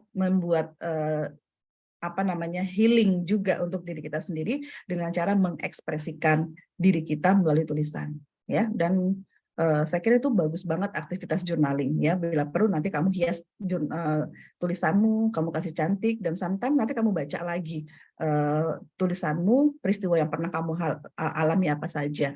Itu kalau saya sih saya simpen ya, sampai sekarang masih saya punya, namanya buku diary ya, seperti itu. Dan kemudian mencoba hal baru deh. Kalau dalam konsepnya tuh kita bisa jangan sampai itu karena satu masalah tertentu mempengaruhi aktivitas-aktivitas kita yang lain. Ya, coba kita lebih produktif. Kalau misalnya kita merasa bahwa sedang galau nih, apa yang bisa saya lakukan ya? Kadang-kadang healing itu tidak harus memakan budget yang tinggi sih ya. Ya, dengan ya mungkin yang anak-anak muda, saya sendiri kadang-kadang suka nonton drakor nih. Ayo siapa di sini yang sudah tamat nonton Dokter Romantik ya. Sudah season 3. Itu juga cara saya untuk healing juga. Dea sudah nonton ya. Itu cara healing saya juga, nonton drakor. Mungkin ada yang suka misalnya jalan-jalan, ada yang suka dengar musik, ada yang suka olahraga misalnya. Itu boleh saja kita memiliki cara healing kita yang berbeda-beda ya. Tapi yang paling penting adalah sebenarnya itu sebuah cara untuk merefresh ya, dan karena kita mencintai diri kita sendiri. Kemudian menciptakan emosi positif ya, karena ternyata bahagia itu harus dicari ya, bahagia harus dicari. Kalau kamu merasa temanmu misalnya, Bu, saya punya sahabat, tapi sahabat saya itu selalu minta ditraktir misalnya ya, jadi temannya itu kayak nggak tulus, nggak terima apa adanya temannya. Atau pacar saya kadang-kadang sukanya dijemput terus nih, yang cowok suka, yang cewek maunya dijemput terus. Namanya saya ini Gojek gitu ya, misalnya saya tukang ojek gitu loh. Padahal kan, nah itu yang hal seperti itu kadang-kadang silahkan dicari apa yang buat kita merasa lebih bahagia, lebih bersyukur, dan kita menyayangi diri kita sendiri. Ya, sebenarnya ada sebuah teknik, nanti deh kalau boleh yang kapan-kapan kita akan undang, karena kita juga membuat kegiatan, sebuah teknik namanya butterfly hug. Teknik untuk memeluk diri sendiri. Biasanya kan kalau kita dipeluk oleh orang lain ya, kalau kita sedang sedih dipeluk oleh sahabat kita sangat merasa senang karena ada orang yang mendengarkan kita. Tapi ternyata salah satu cara, waktu kemarin saya pernah melatihkan ini pada dokter ya, ada pas COVID kemarin, zaman-zaman yang COVID. Itu saya pernah coba lakukan teknik ini pada dokter-dokter yang bertugas selama COVID ya. Itu sampai nangis, dia bilang, Bu, selama COVID ini kan mereka selalu memikirkan orang lain, supaya orang lain sehat, supaya orang lain yang orang lain menderita, dokter selalu bantu. Tapi ternyata dokter sendiri juga mengalami kelelahan, terutama kelelahan mental, karena setiap hari melihat banyak korban segala macam ya. Tapi dengan dia memeluk dirinya sendiri, itu membuat dia merasa bahwa penting loh kita kadang-kadang memeluk diri kita sendiri sebagai cara untuk kita bersyukur. Ya, coba sekarang semua kita praktek deh. Sekarang semua tangannya di pundaknya. Semua tangannya di pundaknya, ayo aktifkan videonya. Ini adalah cara atau sebuah teknik memeluk diri kita sendiri. Peluk diri kita, peluk erat-erat. Ya, berikan afirmasi positif pada diri kita. Ya Tuhan, saya bersyukur atas segala nikmat yang Kamu berikan. Ya, bahwa sekarang saya sebagai mahasiswa, alhamdulillah saya sudah di semester sekian. Saya mengalami banyak ujian, nilai saya, orang tua saya jauh, misalnya dari tempat saya mungkin saya ditinggal oleh orang tua saya, ditinggal oleh pasangan hidup saya, tapi sampai saat ini alhamdulillah saya merasa kuat.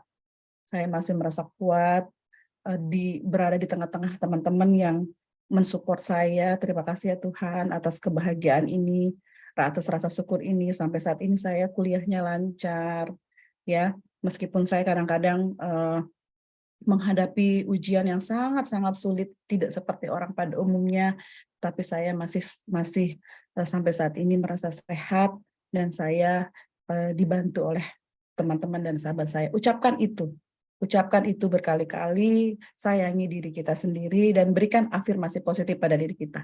Itu sangat bagus sekali untuk melatih kesehatan mental kita. Nanti kapan-kapan kita coba secara luring ya, seperti itu. Nah, kemudian seperti prinsipnya kura-kura tadi nih, jangan terlalu banyak mendengarkan omongan orang lain pada dirimu. Sebagai evaluasi, sebagai refleksi, yes. Tapi tidak semua orang juga harus kita dengarkan, karena tidak semua orang juga tahu juga tentang diri kita. Ya. Kemudian Yang paling penting lagi adalah tidak semua pertanyaan dalam pikiranmu harus dijawab. Ya, kadang-kadang kan banyak kegelisahan kita, banyak pertanyaan dalam pikiran kita, tidak semua harus dijawab. Fokus aja jalani aktivitasmu dan kamu tahu limitmu. Lakukan self-talk. Self-talk ini sebuah teknik yang baik sekali. Ya, saya kadang-kadang juga melakukan ini. Teknik ini adalah seperti bercermin. Kalau ada cermin ya, seperti ngomong sendiri. Misalnya, mau ujian. Misalnya ini siapa nih? Dea Rahma. Dea, kamu sudah belajar dengan baik. Kamu sudah mempersiapkan tugasmu dengan baik. Semangat ya Dea. Kamu pasti bisa Dea. Kamu harus bisa. Lakukan yang terbaik Dea. Itu ngomong sama diri sendiri. Gitu loh. Itu penting banget untuk memberikan afirmasi positif pada diri kita. Ya, supaya kita menjadi lebih strong. Ya, fighting ya, untuk bisa menjadi versi terbaik pada diri kita. Itu kita lakukan. Ya, saya kadang-kadang lakukan itu. Semangat Farida, semangat, ayo kamu bisa. Kamu sudah berusaha gitu. Ya, itu bisa kita lakukan, itu bisa menumbuhkan motivasi dan membuat kita lebih merasa bahagia seperti itu. Dan jangan lupa yang terakhir adalah get help ya. Kalau kamu merasa sudah kamu over limitmu, ya, kamu sudah merasa butuh bantuan orang lain, jangan diam. Karena sekarang isu-isu kesehatan mental, saya lihat banyak sekarang ya anak-anak muda tuh di TikTok, di media sosial sudah campaign bahwa mereka perlu bahagia, mereka harus sadar bahwa kesehatan mental itu penting.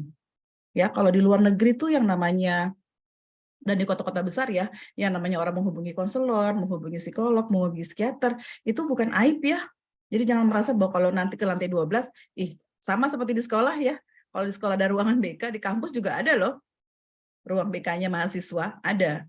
Cuma jangan merasa bahwa kalau kita ke ruangan BK, ke ruangan UPTL BK di lantai 12 itu seperti horor atau seperti misalnya, memang saya gila, emang saya punya gangguan. Tidak, itu karena kita sadar akan kesehatan mental kita. Karena kita ingin menjadi lebih produktif, menjadi lebih baik, makanya kita butuh bantuan orang lain. Kalau kita merasa bahwa saya butuh bantuan, jangan diam. Ya, seperti itu. Nah, terakhir pesan pentingnya ya, mungkin bisa menjadi inspirasi untuk kita semua ya, bahwa kamu nggak sendiri dalam menjalani hari-harimu. Boleh kita lelah ya, boleh kita merasa overthinking sesekali, merasa insecure, tapi jangan menyerah ya. Jangan kita menyerah, fokus pada kekuatanmu, sadar limitmu, karena kamu layak semua untuk bahagia para besti yang ada di sini. Nah, terakhir presentasi dari saya, kalau misalnya kamu merasakan apa yang ada di slide ini, apakah kamu punya masalah public speaking, kamu sering insecure, kamu sering overthinking, kamu merasa dibully, kamu kesulitan belajar, sering galau penyelesaian studi, ya, susah merencanakan masa depan, pengen sukses, pengen bahagia, ayo temukan jawabannya di UPTLBK UNM, karena UPTLBK UNM atau UPT Layanan Bimbingan Konseling UNM hadir di lantai 12 untuk menjadi ruang berbagi cerita untuk meraih sukses dan bahagiamu. Let's join us. Assalamualaikum warahmatullahi wabarakatuh. Saya kembalikan ke moderator. Terima kasih. Waalaikumsalam warahmatullahi wabarakatuh. Sepertinya Prof, besti-besti kita pada kegiatan webinar kali ini sangat antusias dan saya sudah melihat begitu banyak chat pertanyaan, kemudian respons positif yang disampaikan. Dari penjelasan tadi Prof, ada beberapa hal yang ingin saya simpulkan. Terkait yang pertama bahwa overthinking adalah sebuah kebiasaan di mana seseorang memikirkan sesuatu atau khawatir secara terus-menerus seolah-olah hal tersebut tidak ada ujungnya. Dan ternyata menurut Prof bahwa overthinking itu dapat mempengaruhi kesehatan mental. Dan walaupun semua overthinking semuanya juga tidak semuanya negatif. Karena overthinking dan insecure merupakan hal yang wajar jika berada dalam limit tertentu. Tidak apa-apa untuk overthinking di saat tertentu dan merasa insecure sesekali ketika kita mengakuinya dan menerimanya. Maka kita sudah melakukan self love. Jadi itu yang sempat saya tangkap dari penjelasan Prof tadi. Kemudian Prof juga sudah banyak sekali menjelaskan kepada kita semua melalui kesempatan yang sangat baik ini terkait dengan tanda-tanda overthinking. Jadi teman-teman atau besti-besti melalui kegiatan webinar kali ini, mari kita periksa diri kita nih. Kira-kira dengan tanda-tanda tadi yang disampaikan oleh Prof, kira-kira apakah kita masuk dalam kategori overthinking atau seperti apa? Nah, tentu jawabannya tadi sebagaimana yang dijelaskan oleh Prof. Kemudian juga telah dijelaskan terkait dengan pemicunya, kemudian dampaknya, dan bahkan ada trik yang bisa kita lakukan dan bahkan kita praktekkan tadi bagaimana memeluk diri sendiri, kemudian bagaimana dengan teknik self talk, kemudian ada intervensi yang bisa dilakukan juga dalam menghadapi overthinking ini melalui konseling REBT. Nah, teman-teman, ketika misalnya kita tidak mampu untuk menghadapi sendiri overthinking ini, kita tidak bisa menjalankan apa yang sudah kita pelajari hari ini, tenang, ada UPT LBK yang siap untuk membantu ketika teman-teman mengalami overthinking yang tidak bisa diselesaikan secara sendiri. Bahkan tadi ruangannya sudah disampaikan oleh Prof, yaitu di Pinisi lantai 12 ya, seperti itu. Dan mungkin itu kesimpulan yang saya bisa simpulkan melalui menyimak penjelasan-penjelasan dari Prof dan tidak menutup kemungkinan dari teman-teman peserta dari besti-besti kita pada hari ini ada hal yang ingin kita konfirmasi atau ada hal yang masih mungkin abu-abu di kita. Melalui kesempatan ini saya akan membuka sesi diskusi pada kesempatan ini. Dan di sini saya lihat sudah ada yang raise hand ya. Yang pertama mungkin saya persilakan dulu ke Bu Suryata. Silakan Bu Suryata untuk menyampaikan langsung. Walaupun di fitur chat juga sudah banyak nih, nanti kita coba untuk jawab satu persatu. Silakan Bu Suryata untuk langsung menyampaikan pertanyaannya. Ya baik, terima kasih. Assalamualaikum warahmatullahi wabarakatuh. Waalaikumsalam warahmatullahi Salam wabarakatuh. dari Kalimantan Utara. Assalamualaikum Bu Prof, semoga selalu sehat dan juga besti-besti yang sudah hadir pagi ini. Pertanyaan saya mungkin gini Prof, ada satu hal yang saya temukan di sini di kalangan mahasiswa itu mereka kebanyakan suka gampang mendiagnosa diri sendiri. Jadi mendiagnosa dirinya depresi, saya seperti ini, saya seperti itu.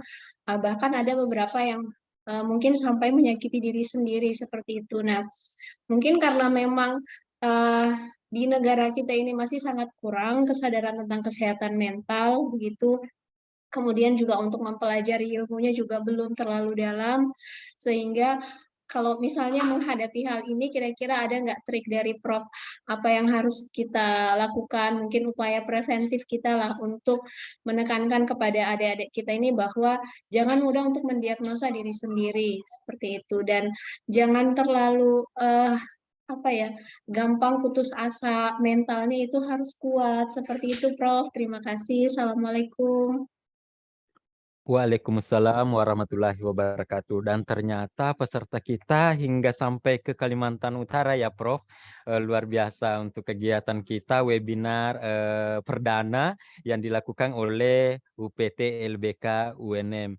Bagaimana nih Prof untuk pertanyaannya? Apakah langsung akan dijawab atau kita tampung dulu beberapa pertanyaan?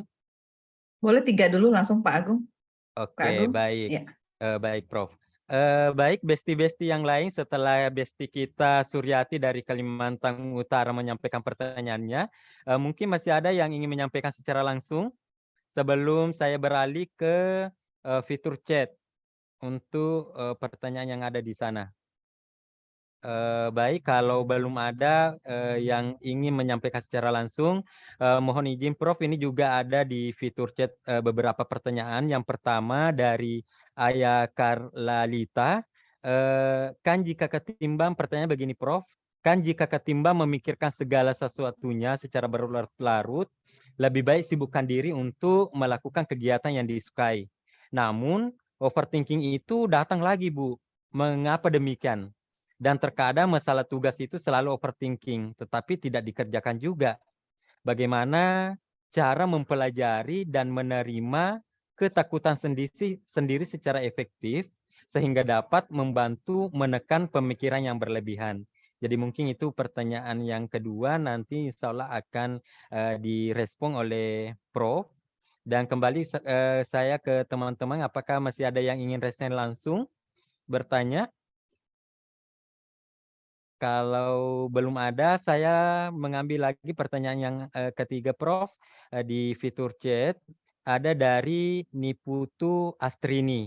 Pertanyaannya mungkin terkait dengan pengalamannya ya, bahwa saya pernah mendengar ada seorang individu yang overthinking sehingga suka menyalahkan diri sendiri.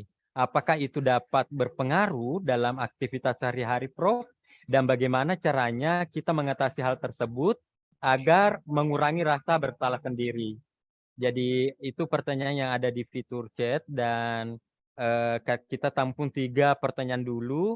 Ada 1 pertanyaan dari langsung raise hand, dan ada 2 pertanyaan dari fitur chat. Yang pertama Prof, mungkin kita beralih dulu ke Ibu Surati yang berasal dari Kalimantan Utara. Dan saya ulang kembali pertanyaannya Prof, bahwa saat ini banyak sekali mahasiswa yang gampang untuk mendiagnosis terkait dengan apa ya,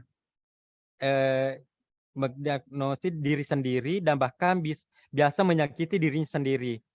Dan saat ini di negara kita kurang sekali kesadaran untuk bagaimana mempelajari kesehatan mental. Dan dalam menghadapi kondisi-kondisi seperti ini, kira-kira apa triknya nih Prof untuk menghadapi kondisi mahasiswa yang seperti ini? Oke, terima kasih Kakak Agung. Terima kasih responnya.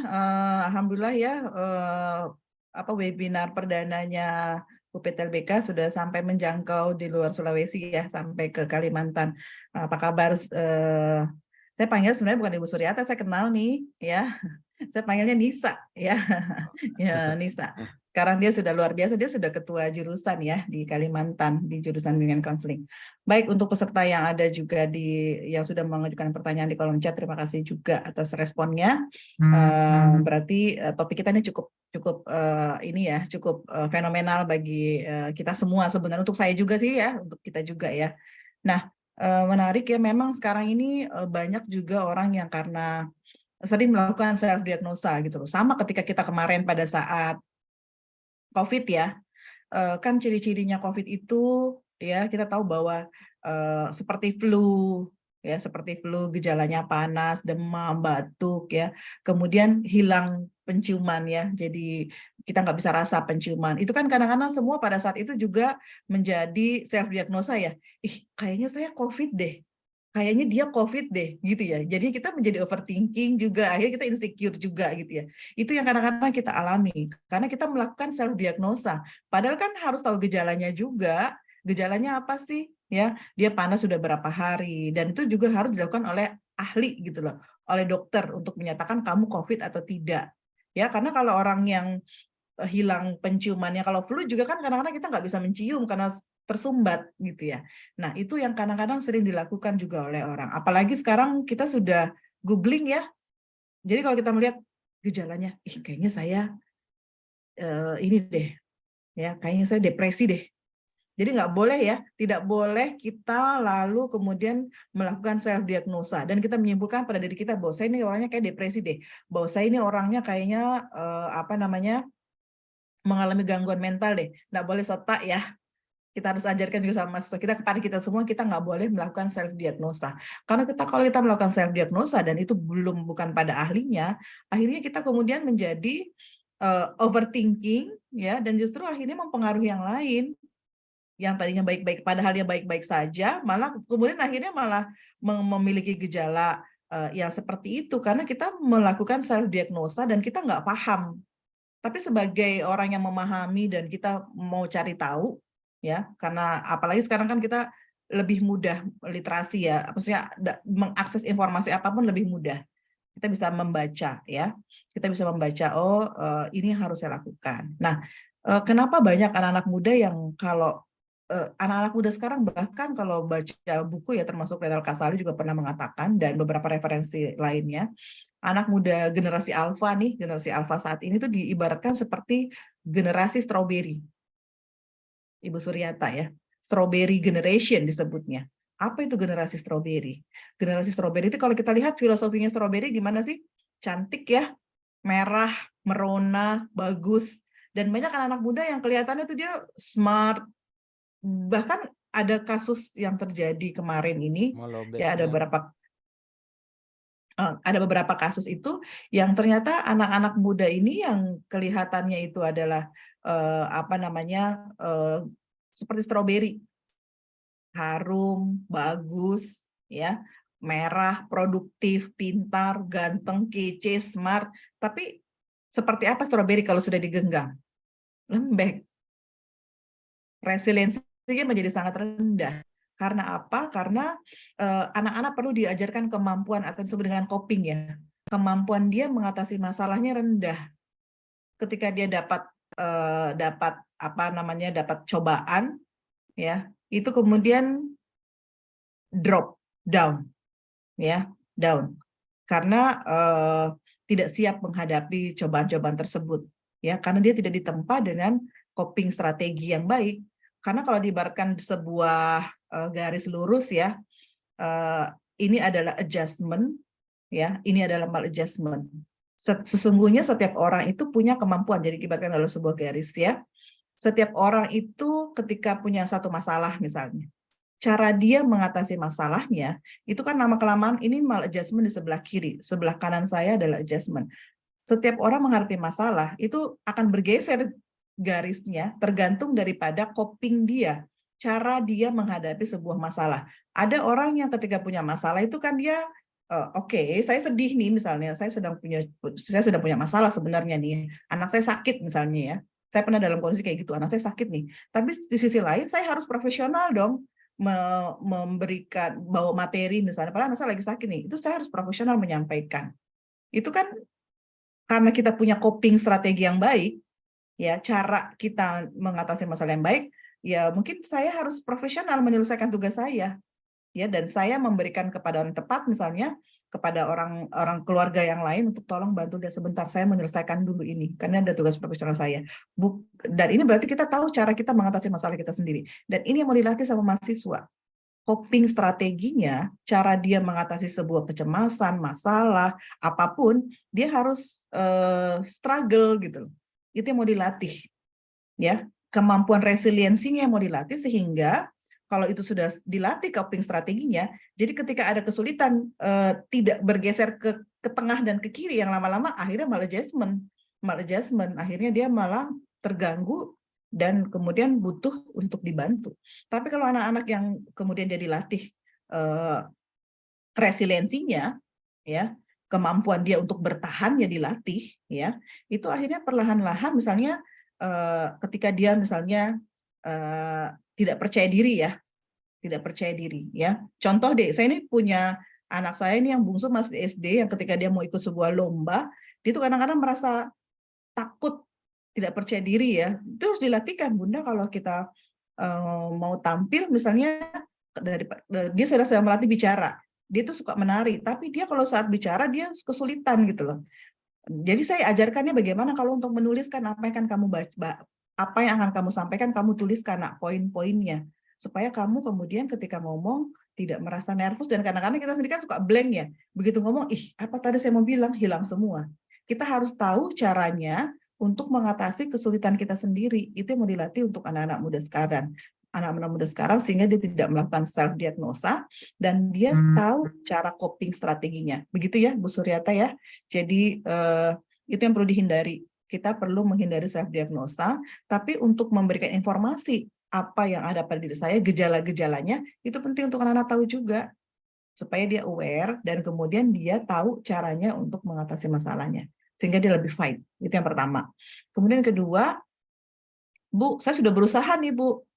supaya tidak overthinking. Tapi kadang-kadang muncul lagi kayak gitu ya. Nah, memang overthinking ini adalah seperti yang saya katakan tadi, ya, ada pemicunya biasanya. Ya, ada pemicunya. Ya, memang karena tergantung situasinya ya. Misalnya kita tahu bahwa kalau misalnya kalau mau ujian itu nggak boleh stres, tapi kadang-kadang kan tanpa disadari pikiran kita akhirnya, aduh, gimana nih? Saya nggak bisa nih kayaknya. Nah, itu seperti itu. Jadi overthinking itu ya, kenapa kadang-kadang muncul lagi? Karena ada pemicunya, ya, ada stimulusnya, ya. Misalnya ya ada situasinya yang tidak masalah sih. Kalau misalnya saya katakan tadi bahwa overthinking kadang-kadang muncul ya pada diri kita karena hal tersebut tergantung situasinya. Sama kalau orang cemas. Orang cemas kan kalau orang yang cemas kemudian biasanya selesai ujiannya ya hilang cemasnya. Tapi begitu ujian lagi ya cemas lagi. Itu menurut perspektif psikologi wajar sih. Wajar saja seperti itu. Tapi kalau kita sudah dilatih, ya sudah dilatih, sudah diberikan keterampilan, ya bagaimana cara mengatasi persoalan tersebut, maka kita akan bisa melewatinya dengan aman dan nyaman gitu.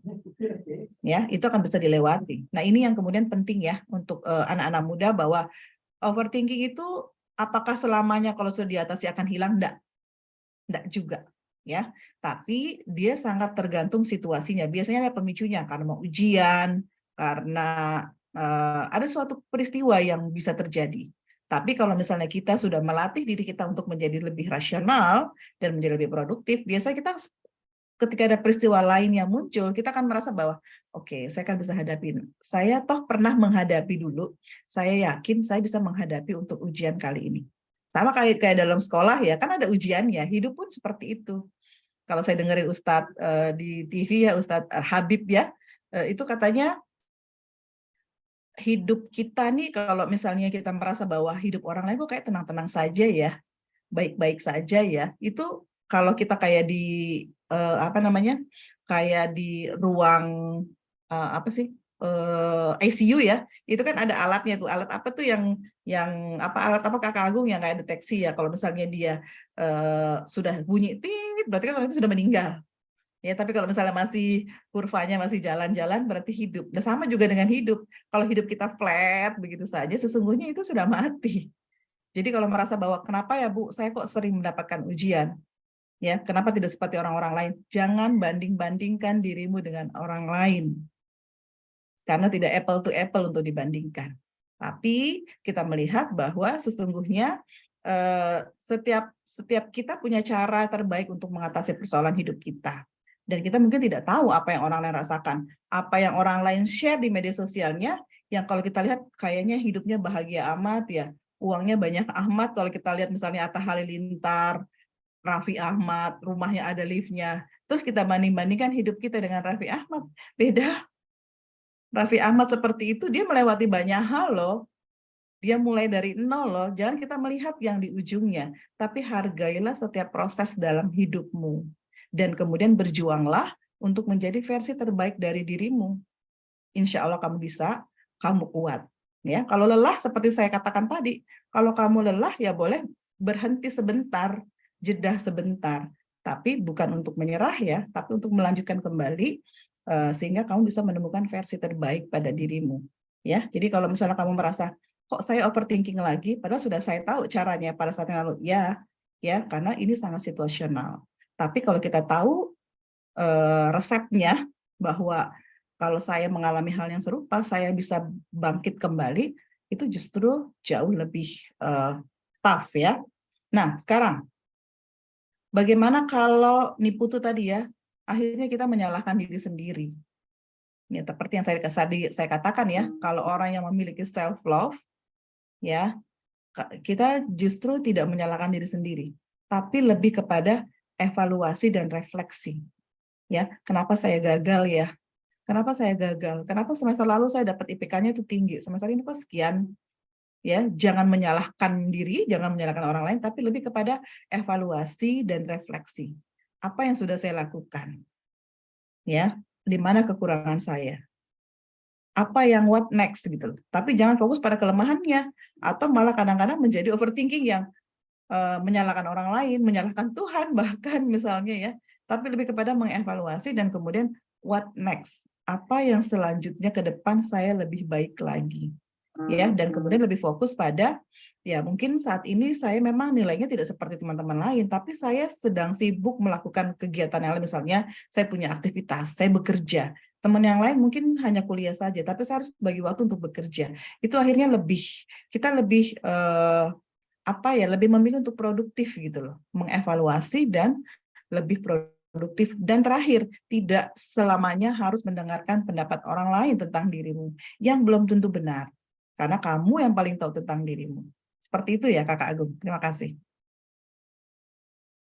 Baik, terima kasih banyak Prof atas ulasan respon yang diberikan kepada besti-besti kita yang telah mengajukan beberapa pertanyaan tadi. Yang pada intinya adalah banyak sekali trik yang telah Prof sampaikan.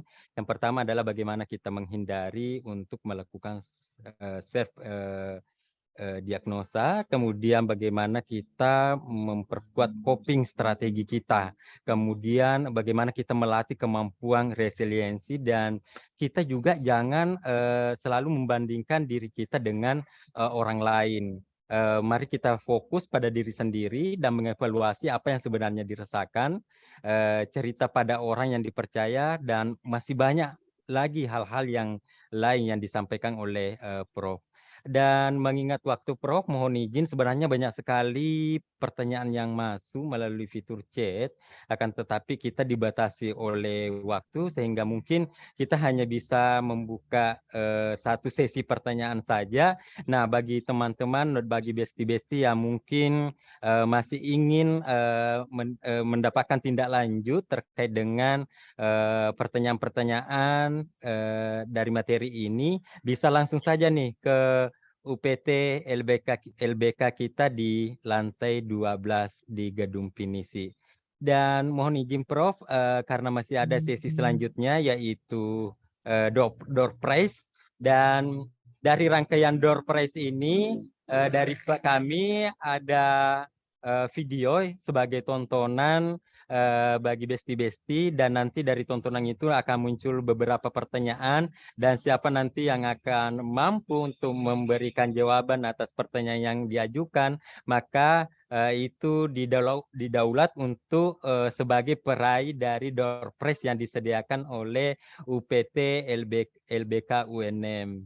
Jadi mungkin selanjutnya bisa kita nonton video yang berikut ini.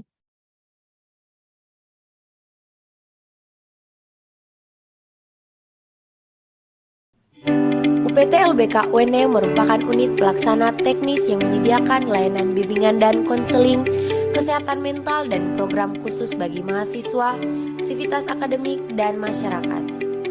Visi UPT LBK UNM yakni terwujudnya UPT LBK sebagai pusat layanan bimbingan dan konseling, kesehatan mental, dan program khusus bagi mahasiswa, sivitas akademik, dan masyarakat yang unggul dan menjadi rujukan. Adapun misi UPT LBK UNM yakni menyelenggarakan layanan bimbingan pribadi sosial, belajar, dan karir bagi mahasiswa, menyelenggarakan layanan asesmen psikologis bagi mahasiswa dan sivitas akademik, menyelenggarakan layanan self-development melalui pendidikan dan pelatihan bagi mahasiswa dan sivitas akademik, menyelenggarakan layanan konseling bagi mahasiswa dan sivitas akademik, mengembangkan media bimbingan dan konseling serta publikasi ilmiah, menyelenggarakan program khusus untuk mahasiswa disabilitas, menyelenggarakan layanan bimbingan dan konseling, kesehatan mental, dan program khusus melalui self-development, asesmen psikologis, serta konseling dan konsultasi bagi masyarakat.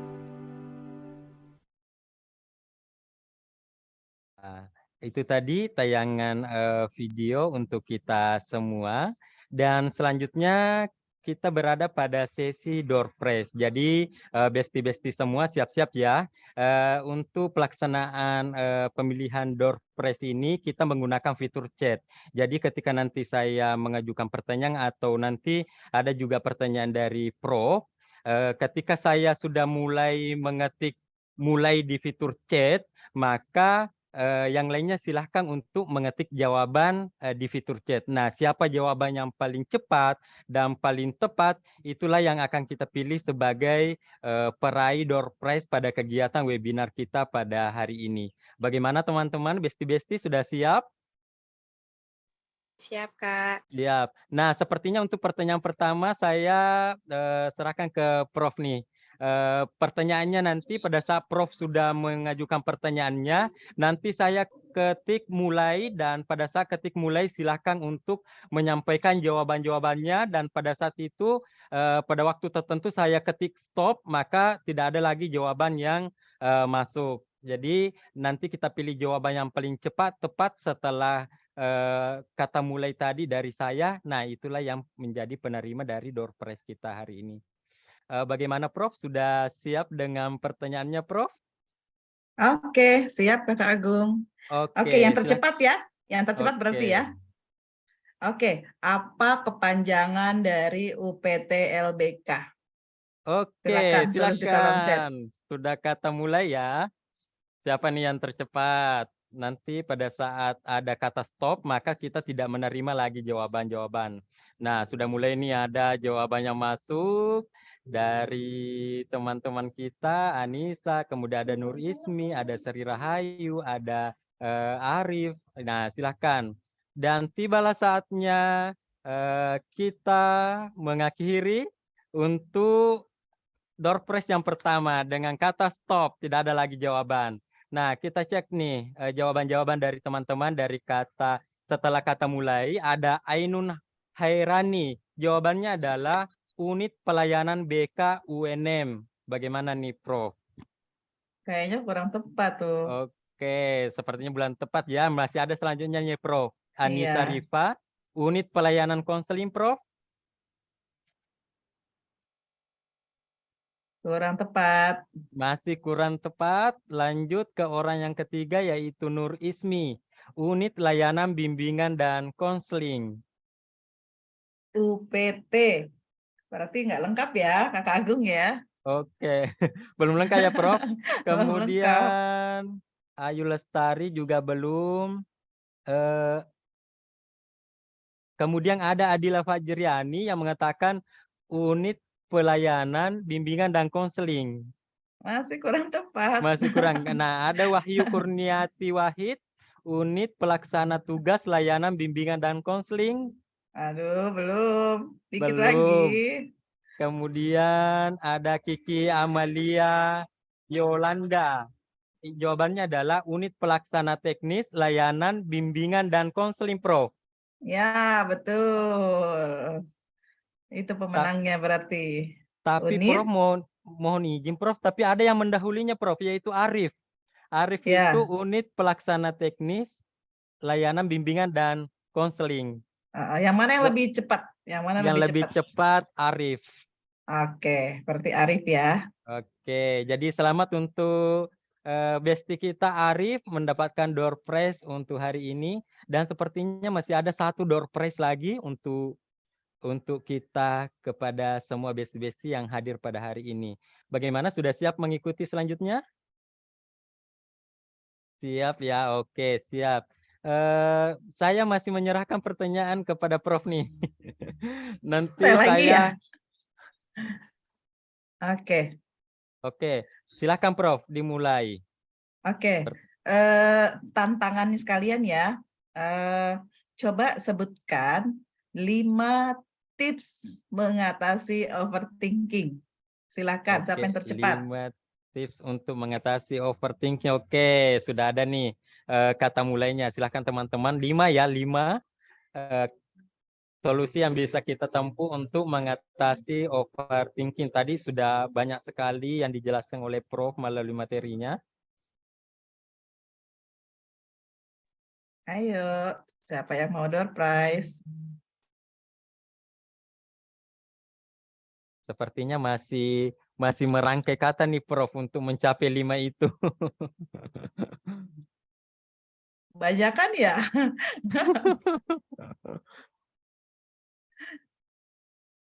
Oke, sudah ada Prof, sudah ada masuk nih. Dan kita saat ini masih menerima untuk jawaban-jawaban dari teman-teman. Nanti kita lihat siapa yang jawaban yang masuk kriteria 5 dan tercepat dan paling tepat.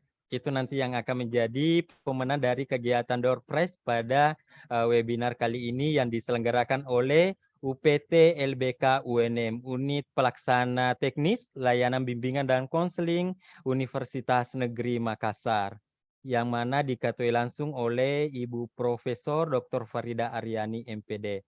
Kemudian kita hentikan untuk jawabannya. Sudah ada kata stop, jadi kita tidak menerima lagi jawaban setelah kata stop. Nah, kita mau cek dulu nih terkait dengan jawaban-jawaban dari teman-teman.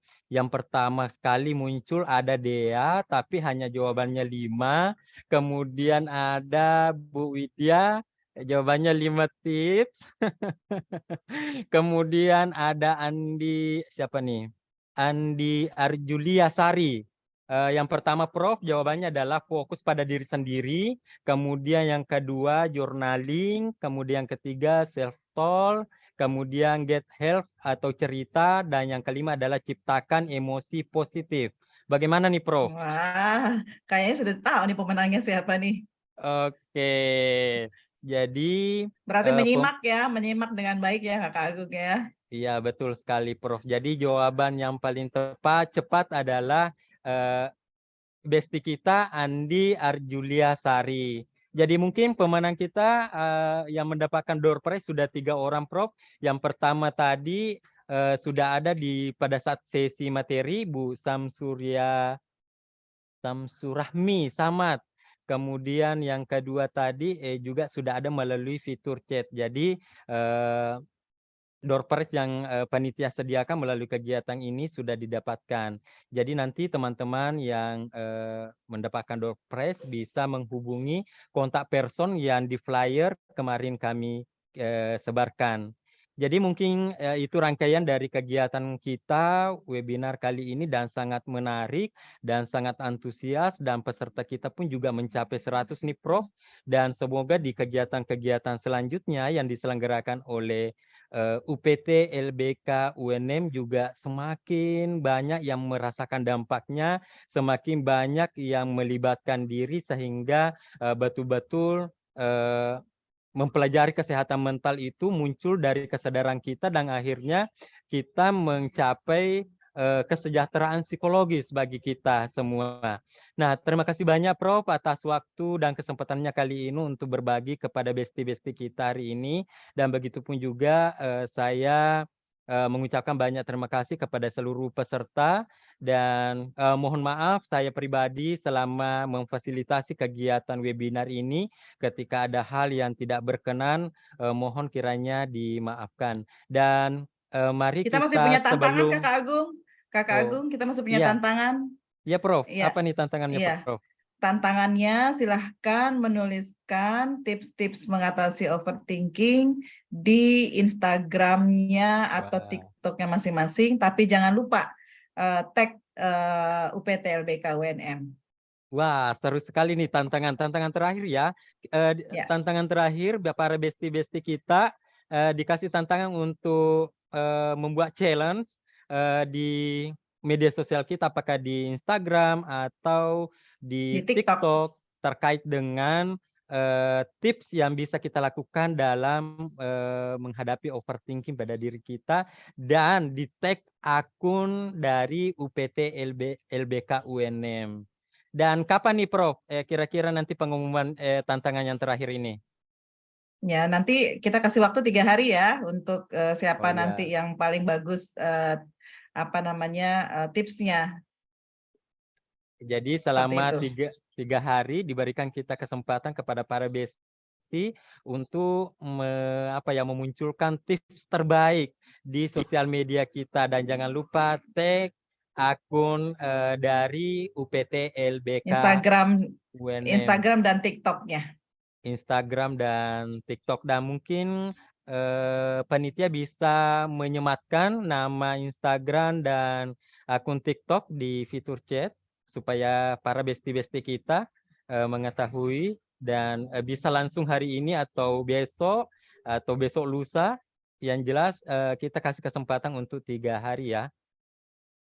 Oke, dan sebelum kita menutup sesi kegiatan webinar kita, mungkin saya ajak kepada besti-besti untuk membuka kameranya masing-masing, kita foto bareng untuk kegiatan perdana kita di kegiatan yang diselenggarakan oleh UPT LBK UNM. Jadi mohon izin, mohon bantuan Kak Rusmi untuk jepret nih kita semua. Teman-teman sudah pada siap nih besti-besti kita. Oke, layar pertama dulu. 1, 2, 3. Berikan senyum terindah, senyum yang paling bahagia untuk hari ini. Kemudian beralih ke slide kedua, layar kedua. 1, 2, 3. Oke, lanjut. Layar ketiga. Masih dalam Izin Pak, kalau di layar saya cuma ada 2.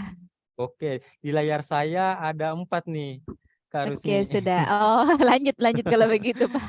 Oke, 1, 2, 3. Lanjut layar keempat. 1, 2, 3. Baik, terima kasih atas segala atensi dan partisipasi para besti. Dan mari kita tutup webinar kita pada hari ini. Atau ada closing statement dulu nih, kita dengar dari Prof. Oke, terima kasih Kakak Agung. Terima kasih untuk besti semua yang telah hadir. Di sini ada Ibu Widya, luar biasa. Ini besti saya nih, Ibu Widya ini besti saya. Terima kasih orang sibuk nih sudah mau join dan mau berbagi juga. Bahkan ikut kuis, saya belum juara ya. Mohon maaf ya besti, tidak juara. Ada Pak Harum di sini dan insya Allah 2 minggu depan masih ada webinar yang kedua. Insya Allah akan ada nanti Pak Harum yang akan membawakan materi terkait dengan tema selanjutnya. Closing statement saya pada pagi hari ini adalah bahwa seperti yang saya katakan tadi ya, jika kamu merasa lelah ya, boleh istirahat tapi jangan menyerah ya, karena sesungguhnya kita memiliki hari-hari dan masa depan yang jauh lebih membahagiakan asal kita mau berusaha dan menjadi versi terbaik bagi diri kita. Salam sehat dan salam bahagia untuk kita semua. Kalau kamu misalnya butuh bantuan silakan ke PTLBK, tapi untuk Sabtu Minggu ini kita tidak melayani karena libur ya, tapi kalau yang online boleh, silakan. Kalau misalnya teman-teman merasa membutuhkan layanan secara online, kita punya Telegram dan kita punya telepon juga, yang sementara memang kita masih berproses, masih banyak perbaikan. Di lantai 12 sebenarnya masih kurang nyaman karena masih direnovasi, tapi insya Allah perlahan-lahan teman-teman sudah bisa merasakan layanannya dan jauh lebih nyaman seperti itu. Terima kasih Kakak Agung. Assalamualaikum warahmatullahi wabarakatuh. Waalaikumsalam warahmatullahi wabarakatuh. Sekali lagi terima kasih kepada Ibu Prof atas waktu luangnya untuk berbagi kepada kita semua, dan begitu juga terima kasih kepada besti-besti yang telah hadir pada kesempatan ini mengikuti rangkaian kegiatan di webinar. Dan marilah kita tutup webinar kali ini dengan bersama-sama membaca hamdalah. Alhamdulillahirabbil alamin. Sekian, Alhamdulillahirabbil alamin. Wabarakatuh. Waalaikumsalam warahmatullahi wabarakatuh. Oke, pamit semuanya. Assalamualaikum. Waalaikumsalam. Waalaikumsalam Bu Prof. Terima kasih banyak Prof.